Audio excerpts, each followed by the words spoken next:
ಈಶ್ವರೋ ಗುರುರಾತ್ಮೇತಿ ಮೂರ್ತಿಭೇದ ವಿಭಾಗಿನೇ ವ್ಯೋಮವದ್ವ್ಯಾಪ್ತದೇಹಾಯ ದಕ್ಷಿಣಾಮೂರ್ತಯೇ ನಮಃ.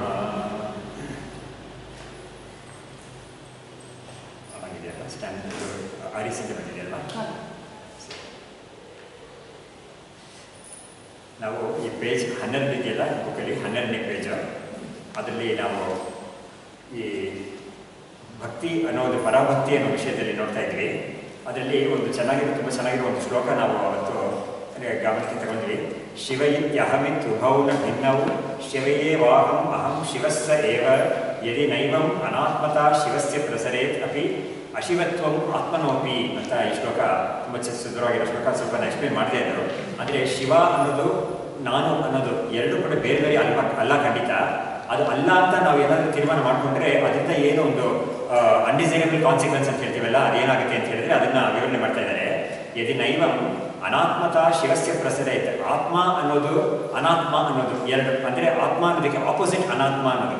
ಹಾಗಾಗಿ ಶಿವನನ್ನು ನಾನು ಆತ್ಮನಾಗಿ ನಾನು ತೀರ್ಮಾನ ಮಾಡ್ಕೊಳ್ತೇವೆ ಅಂದರೆ, ಗಣನೆ ಮಾಡ್ಕೊಳ್ತೇವೆ ಅಂದರೆ ಏನಾಗುತ್ತೆ, ಶಿವ ಅನಾತ್ಮನಾಗಿ ಉಳಿದು ಬಿಡ್ತಾನೆ. ಅದು ತುಂಬ ಅನಿಷ್ಟ. ಅದು ಯಾಕಂದರೆ ನಮ್ಮ ವೇದಾಂತದಲ್ಲಿ ಏನು ಮಾಡಿದ್ದಾರೆ ಅಂದರೆ, ಆತ್ಮ ಅನ್ನೋದು ಚೈತನ್ಯ, ಅನಾತ್ಮ ಅನ್ನೋದೆಲ್ಲ ಜಡ ಅಂತ ಇಟ್ಟಿದ್ದಾರೆ. ಇವಾಗ ಆತ್ಮ ಮತ್ತು ಅನಾತ್ಮ ಅನ್ನೋದಕ್ಕೆ ಈ ಥರ ಒಂದು ಭೇದ ಮಾಡಿದ್ದಾರೆ. ಅಂದರೆ ನಮಗೆ ಕೂಡ ಗೊತ್ತಾಗುತ್ತೆ ಇದು. ಇವಾಗ ನಾವು ನನ್ನನ್ನು ಆತ್ಮ ಅಂತ ನಾನು ಇಟ್ಕೊಂಡು ಅನಾತ್ಮ ಆಗಿರೋ ಬಾಕಿ ಇದನ್ನೆಲ್ಲ ನಾನು ನೋಡ್ತಾ ಇದ್ದೀನಿ ಅಥವಾ ಅದನ್ನು ಎಕ್ಸ್ಪೀರಿಯನ್ಸ್ ಮಾಡ್ತಾ ಇದ್ದೀನಿ, ಅದನ್ನು ನನಗೆ ಅನುಭವಕ್ಕೆ ಬರ್ತಾ ಇದೆ. ಹಾಗಾಗಿ ಈ ವಿಷಯ ಕೂಡ ನಾನು ಇವಾಗ ಹೇಳ್ತಾ ಇದ್ದೀನಲ್ಲ, ಯಾವ ವಿಷಯ ಅದನ್ನು ಕೂಡ ತುಂಬ ನಾವು ಮುಖ್ಯವಾಗಿ ಗಮನಕ್ಕೆ ತಗೋಬೇಕು. ಅನಾತ್ಮ ಅಂತ ನಾನು ಎಲ್ಲವನ್ನೂ ನಾನು ಅನಾತ್ಮವಾಗಿರೋ ಎಲ್ಲವನ್ನೂ ನಾನು ಅನುಭವಿಸ್ತಾ ಇದ್ದೀನಿ, ಅಥವಾ ನನಗೆ ಯಾವ್ದಾದ್ರು ಅನುಭವಕ್ಕೆ ಬರ್ತಾ ಇದೆಯೋ ಅದೆಲ್ಲವೂ ಕೂಡ ಅನಾತ್ಮವೇ ಅಂತ ತೀರ್ಮಾನವಾದ ಖಂಡಿತವಾದ ಮಾತದು, ಅದರಲ್ಲಿ ಎರಡು ಮಾತಿಲ್ವೇ ಇಲ್ಲ. ಅವಾಗ ಏನು ಪ್ರಶ್ನೆ ಬರ್ತೀನಿ ಅಂತ ಹೇಳಿದ್ರೆ, ಹಾಗಾದರೆ ನಾನು ಎಷ್ಟೋ ಜನರನ್ನು ನೋಡ್ತಾ ಇದ್ದೀನಿ, ನಾನು ಬರೀ ಕಲ್ಲು ಮಣ್ಣು ಅಥವಾ ಬಿಲ್ಡಿಂಗ್ಸ್ ಮಾತ್ರ ನೋಡ್ತಾ ಇಲ್ಲ, ಎಷ್ಟೋ ಮನುಷ್ಯರು ಕೂಡ ನೋಡ್ತಾ ಇದ್ದೀನಿ, ಪ್ರಾಣಿಗಳನ್ನು ನೋಡ್ತಾ ಇದ್ದೀನಿ, ಅವುಗಳೆಲ್ಲ ಕೂಡ ಅನಾತ್ಮವೇ ಅಂತ ಒಂದು ಪ್ರಶ್ನೆ ಬರುತ್ತೆ. ಅದು ನಾನು ವೇದಾಂತ ಹೇಳೋ ಉತ್ತರ ಖಂಡಿತ ಅನಾತ್ಮವೇ ಅದು ಅಂತ ಹೇಳ್ತಾ ಇದೆ. ಏನಕ್ಕೆ ಅಂತ ಹೇಳಿದ್ರೆ, ನಿಮಗೆ ಯಾವುದು ವಿಷಯವಾಗ್ತಾ ಇದೆಯೋ ಅದೆಲ್ಲ ಮನುಷ್ಯರು ಅಂತ ನೀವು ಹೇಳ್ತಾ ಇದೆಯಲ್ಲ, ಆ ಮನುಷ್ಯರಲ್ಲಿರೋ ಪಂಚಕೋಶಗಳೇ ನಿಮಗೆ ವಿಷಯವಾಗ್ತಾ ಇದೆ. ಪಂಚಕೋಶಗಳು ಅನಾತ್ಮ ಅಂತ ನಮಗೆ ತೀರ್ಮಾನ ಆಗಿದೆ. ಅವುಗಳೆಲ್ಲ ಪ್ರಕೃತಿಯಿಂದ ಉಂಟಾಗಿದೆ. ಅವುಗಳು ಯಾವ್ದು ಅಂತ ಹೇಳಿದ್ರೆ ಸ್ಥೂಲ ಶರೀರ. ನಾವು ಯಾರ ಜೊತೆಗೆ ನಾನು ಸಂಪರ್ಕ ಮಾಡ್ತಾ ಇದ್ದೀನಿ ಅಂತ ಹೇಳ್ತಾ ಇದ್ದೀವೋ ಅದರಲ್ಲಿ ನಾನು ಸ್ಥೂಲ ಶರೀರವನ್ನೇ ನನಗೆ ಕಣ್ಣಿಗೆ ಕಾಣಿಸ್ತಾ ಇದೆ. ಆಮೇಲೆ ಅದು ಖಂಡಿತ ಅನಾತ್ಮ, ಅನ್ನಮಯ ಶರೀರ ಅದು. ಆಮೇಲೆ ಒಳಗಡೆ ಇರೋದು ಮನಸ್ಸು ಸರಿ, ಕದಾಚಿತ್ ಅವ್ರ ಭಾವನೆಗಳು ನನಗೆ ಅವ್ರು ಎಕ್ಸ್ಪ್ರೆಸ್ ಮಾಡ್ತಾ ಇದ್ದಾರೆ, ಅದನ್ನು ಕೂಡ ನಾನು ಅನುಭವಿಸ್ತಾ ಇದ್ದೀನಿ ಅಂತ ಹೇಳಿದ್ರೆ ಆ ಭಾವನೆಗಳು ಅದೆಲ್ಲ ಕೂಡ ಮನಸ್ಸಿಂದ ಬರ್ತಾ ಇರೋದು. ಹಾಗಾಗಿ ಮನಸ್ಸು ಅನ್ನೋದು ಕೂಡ ನಮಗೆ ಇದಕ್ಕೆ ಪ್ರಕೃತಿಗೆ ಸೇರಿದ್ದೆ ಅದು ಅನ್ನೋದ್ರಲ್ಲಿ ಎರಡು ಮಾತಿಲ್ಲ ಅದು. ಹಾಗಾಗಿ ಮನಸ್ಸು ಅನ್ನೋದು ಕೂಡ ನಮಗೆ ಅನಾತ್ಮ ಅನ್ನೋದು ಕೋಟಿಗೆ ಸೇರುತ್ತೆ, ಪಂಚಕೋಶದಲ್ಲಿ ಸೇರುತ್ತೆ. ಸರಿ, ಅವರಿಗೆ ತುಂಬ ಬುದ್ಧಿ ಚಾತುರ್ಯ ಇದೆ, ಆ ಬುದ್ಧಿವಂತರವಾಗಿದ್ದಾರೆ ಅವರು ಬುದ್ಧಿಯಿಂದ ಏನೇನು ತಿಳ್ಕೊಂಡಿದ್ದಾರೋ ಆ ವಿಷಯಗಳನ್ನೆಲ್ಲ ಅವರು ವ್ಯಕ್ತಪಡಿಸ್ತಾ ಇದ್ದಾರೆ, ಒಂದು ಗ್ರಂಥ ಬರೀತಾ ಇದ್ದಾರೆ ಅಥವಾ ಒಂದು ಭಾಷಣ ಮಾಡ್ತಾ ಇದ್ದಾರೆ ಅಂತ ಹೇಳಿದ್ರೆ, ಏನೇ ಇದ್ರೂ ಕೂಡ ವೇದಾಂತದಲ್ಲಿ ಅದಕ್ಕೆ ಒಂದು ದಾಕ್ಷಿಣ್ಯವೇ ಇಲ್ಲ ಅಂದರೆ ಆ ವಿಷಯದಲ್ಲಿ ಆ ಬುದ್ಧಿ ಅನ್ನೋದು ಕೂಡ ಖಂಡಿತ ಅನಾತ್ಮನೇ ಅಂತ ತೀರ್ಮಾನ ಮಾಡಿದೆ.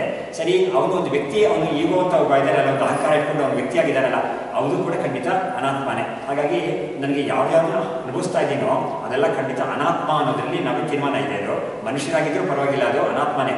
ಆದರೆ ಸರಿ, ಅವರೆಲ್ಲ ಚೇತನರಲ್ಲವೇ ಅಂತ ಕೇಳಿದ್ರೆ ಚೇತನರು ಖಂಡಿತ.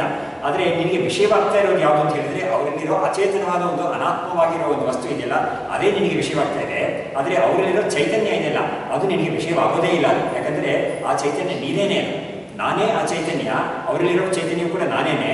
ಆದರೆ ನನಗೆ ಯಾವುದು ಗೋಚರವಾಗ್ತಾ ಇದೆ ಅಂತ ಹೇಳಿದ್ರೆ, ಅವರಲ್ಲಿರೋ ಅನಾತ್ಮ ಮಾತ್ರವೇ ಗೋಚರ ಆಗ್ತಾ ಇದೆ.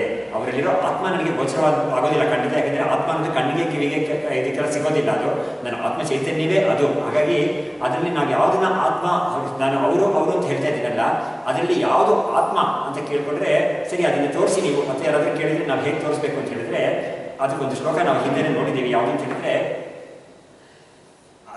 ಇದು ಅಸ್ಥಿ ಭಾತಿ ಪ್ರಿಯಂ ರೂಪಂ ನಾಮ ಇತಿ ಅಂಶ ಪಂಚಕಂ. ಈ ಶ್ಲೋಕ ನಾವು ಬರ್ಕೊಂಡಿದ್ದೀವಿ, ತುಂಬ ಮುಖ್ಯವಾದ ಶ್ಲೋಕ. ಬರ್ಕೊಳ್ಳಿ ಯಾರಾದರೂ ಬೇಕಾದ್ರೆ, ಇವಾಗ ಬರ್ಕೊಳ್ಳದೇ ಇದ್ದಿರೋರು. ಅಸ್ಥಿ ಭಾತಿ ಪ್ರಿಯಂ ರೂಪಂ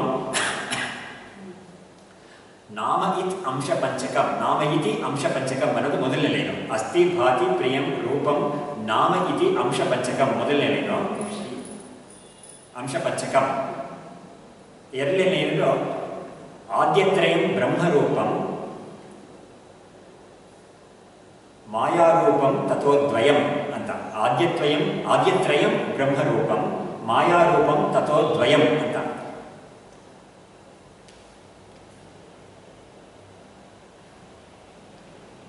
ಇದು ಇದರಲ್ಲಿ ನಾವು ಮೊದಲನೇ ಲೈನಲ್ಲಿ ನಾವೇನು ಮಾಡಿದ್ವಿ, ಅಸ್ಥಿ ಭಾತಿ ಪ್ರಿಯಂ ರೂಪಂ ನಾಮ ಅಂತ 5 ವಿಷಯಗಳು ಇಟ್ಕೊಂಡಿದ್ದೀವಲ್ಲ, ಅದಕ್ಕೆ ಮೇಲ್ಗಡೆ ಎಲ್ಲದಕ್ಕೂ 1 2 3 4 5 ಅಂತ ನಾವು ನಂಬರ್ ಹಾಕೋಬೇಕು ಅಂತ ಅನಿಸೋರು ಹಾಕೋಬೋದು. ಅದಕ್ಕೆ ಅದರಲ್ಲಿ ಏನು ಮಾಡಿದ್ದಾರೆ, 2 ಲೈನಲ್ಲಿ ಹೇಳ್ತಾ ಇದ್ದಾರೆ, ಆ ಮೊದಲು 3 ಇದೆಯಲ್ಲ ಅಸ್ಥಿ ಭಾತಿ ಪ್ರಿಯಂ ಅಂತ, ಅದು 3 ಬ್ರಹ್ಮಕ್ಕೆ ಸೇರಿದ್ದು, ಬ್ರಹ್ಮದ ರೂಪ ಅದು 3 ಕೂಡ. ನಾಮ ರೂಪ ಅಂತ ಕೊನೆಯಲ್ಲಿ ಇದೆಯಲ್ಲ 4 5 ಅದೆರಡು ಕೂಡ ಮಾಯೆಗೆ ಸೇರಿದ್ದು ಅಂತ ಶ್ಲೋಕದಲ್ಲಿ ಬರ್ತಾ ಇದೆ. ತುಂಬ ಚೆನ್ನಾಗಿ ಹೇಳಿದ್ದಾರೆ ಅದು. ಹಾಗಾಗಿ ನಮಗೆ ಪ್ರತಿಯೊಂದು ಪದಾರ್ಥದಲ್ಲೂ ಇದಿದೆ. ಈ 5 ವಿಷಯಗಳು ಕೂಡ ಯಾವುದೇ ಒಂದು ಪದಾರ್ಥದಲ್ಲೂ ಇದ್ದೇ ಇದೆ ಖಂಡಿತ.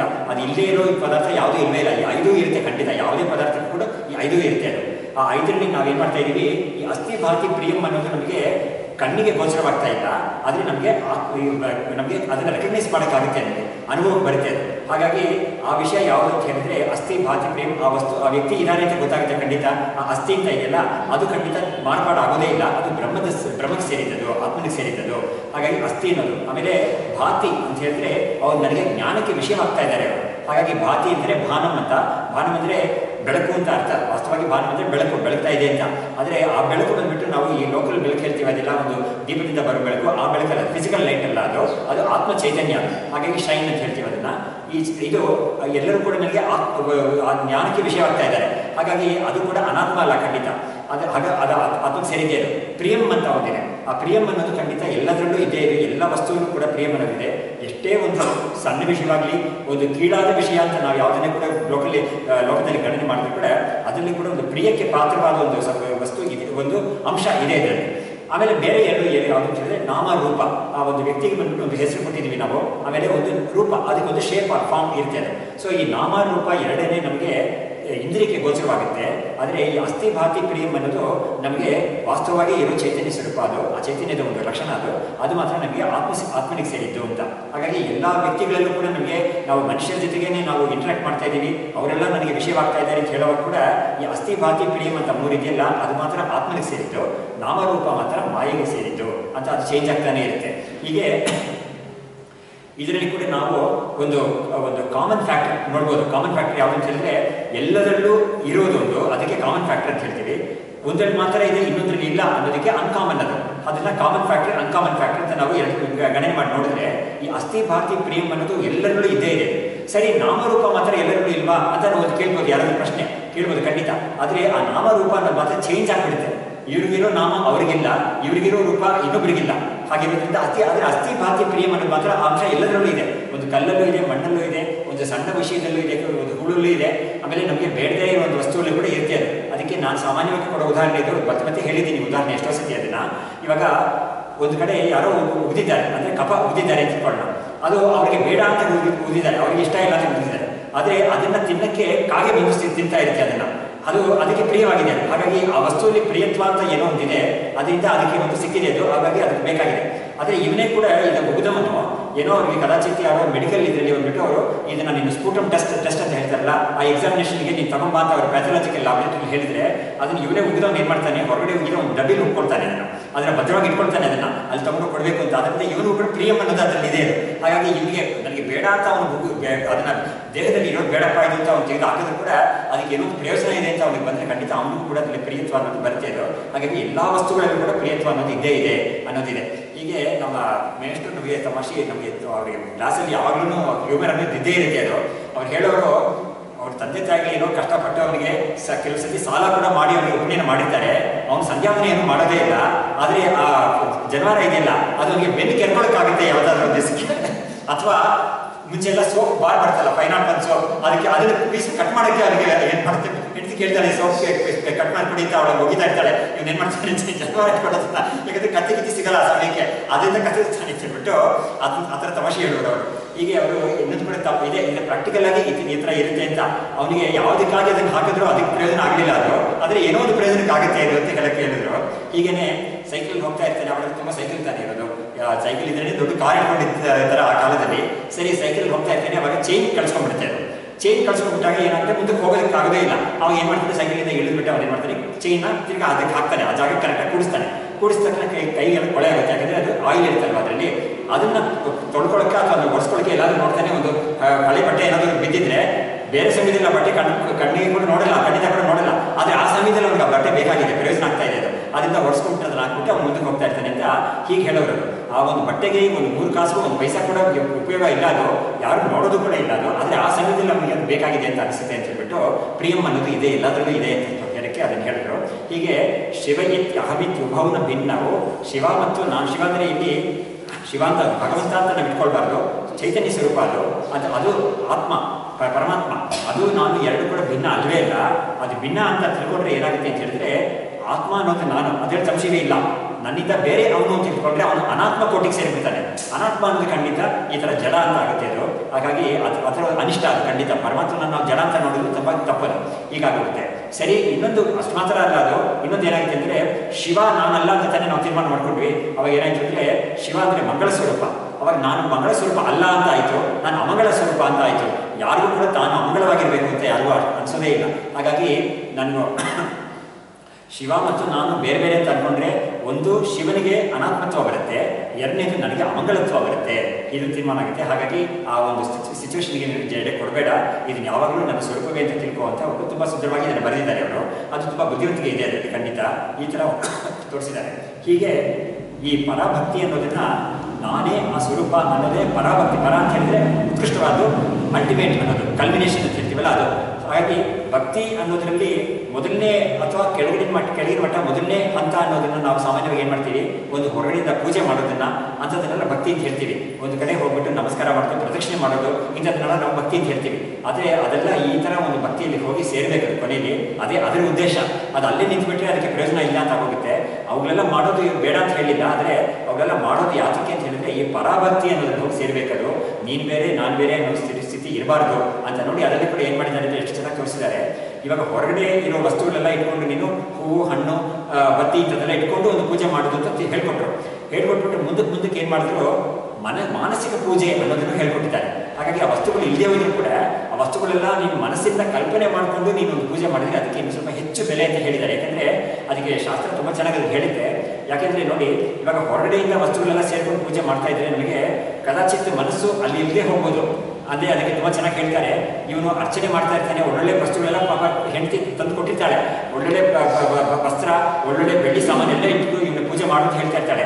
ಆದರೆ ಇವನು ಅಂಥ ವಸ್ತುಗಳೆಲ್ಲ ಮಾಡ್ತಾ ಇದ್ದಾಗ ಅವನ ಮನಸ್ಸು ಎಲ್ಲೋ ಒಂದು ಬ್ಯಾಂಕಲ್ಲಿ ಯಾವುದೋ ಒಂದು ಇಟ್ಟಿದ್ದಾನಲ್ಲ, ಅದು ಇದಾಗ್ತಾ ಇದೆಯಲ್ಲ ಅನ್ನೋದು, ಅಥವಾ ಅವ್ನು ಹೊರಗಡೆ ಇರೋ ವಸ್ತು ಯಾರೋ ಕತ್ಕೊಂಡು ಹೋಗ್ತಾರೆ ಅಂತ ಸಾಮಾನ್ಯವಾಗಿ ಹೇಳ್ತಾರಲ್ಲ, ದೇವಸ್ಥಾನದ ಹೊರಗಡೆ ಹೋಗಿರುವಾಗ ಅವನಿಗೆ ಚಪ್ಪಲಿ ಬಿಟ್ಟಿದೆಯಲ್ಲ ಏನಾಗುತ್ತೋ ಅಂತ ಒಂದು ವಿಚಾರ ಇರುತ್ತೆ ಅಂತ. ಹಾಗಾಗಿ ಆ ಥರ ಇರುತ್ತೆ. ಆದರೆ ಮಾನಸಿಕ ಪೂಜೆ ಅಂತ ಬಂದಾಗ ಏನಾಗುತ್ತೆ ಅಂತ ಹೇಳಿದ್ರೆ ಆ ಥರ ಮನಸ್ಸು ಹೊರಗಡೆ ಹೋಗದೇ ಇರುತ್ತೆ. ಅಂದರೆ ಅಂಥ ಒಂದು ಹಂತಕ್ಕೆ ಹೋಗ್ಬೇಕು ಅವನು. ಅವಾಗ ಏನಾಗುತ್ತೆ, ಪರಿಶ್ರಮ ಜಾಸ್ತಿ ಆಗಿದೆ. ಅವಾಗ ಹೆಚ್ಚೆಚ್ಚು ಪರಿಶ್ರಮ ಆದಾಗ ಅದಕ್ಕೊಂದು ಬೆಲೆ ಜಾಸ್ತಿ ಇದೆ ಅಲ್ವಾ. ಅದಕ್ಕೆ ಉದಾಹರಣೆ ಏನಂತ ಹೇಳಿದ್ರೆ, ಮುಖ್ಯವಾಗಿ ಒಂದು ಸಂಸ್ಥೆ, ಒಂದು ಆರ್ಗನೈಸೇಷನ್ ಅಂತ ಹೇಳಿದ್ರೆ ಅಲ್ಲಿ ಗುಡಿಸೋರು ಇರ್ತಾರೆ, ಪ್ಯೂನ್ ಇರ್ತಾರೆ, ಇವರೆಲ್ಲ ಇರ್ತಾರೆ. ಅವರುಗಳಿಗೆಲ್ಲ ಸ್ವಲ್ಪ ಕಡಿಮೆ ಸಂಬಳ ಇರುತ್ತೆ. ಆದರೆ ಅಲ್ಲಿ ಮ್ಯಾನೇಜರ್ ಅಥವಾ ಒಂದು ವ್ಯವಸ್ಥಾಪಕರು ಅಂತ ಇರ್ತಾರಲ್ಲ, ಅವ್ರಿಗೆಲ್ಲ ಜಾಸ್ತಿ ಸಂಬಳ ಇರುತ್ತೆ. ಯಾಕೆ ಅಂತ ಹೇಳಿದ್ರೆ ಅವ್ರಿಗೆ ಭೌತಿಕವಾದ ಕೆಲಸ ಜಾಸ್ತಿ ಇದೆ ಅವರಿಗೆ.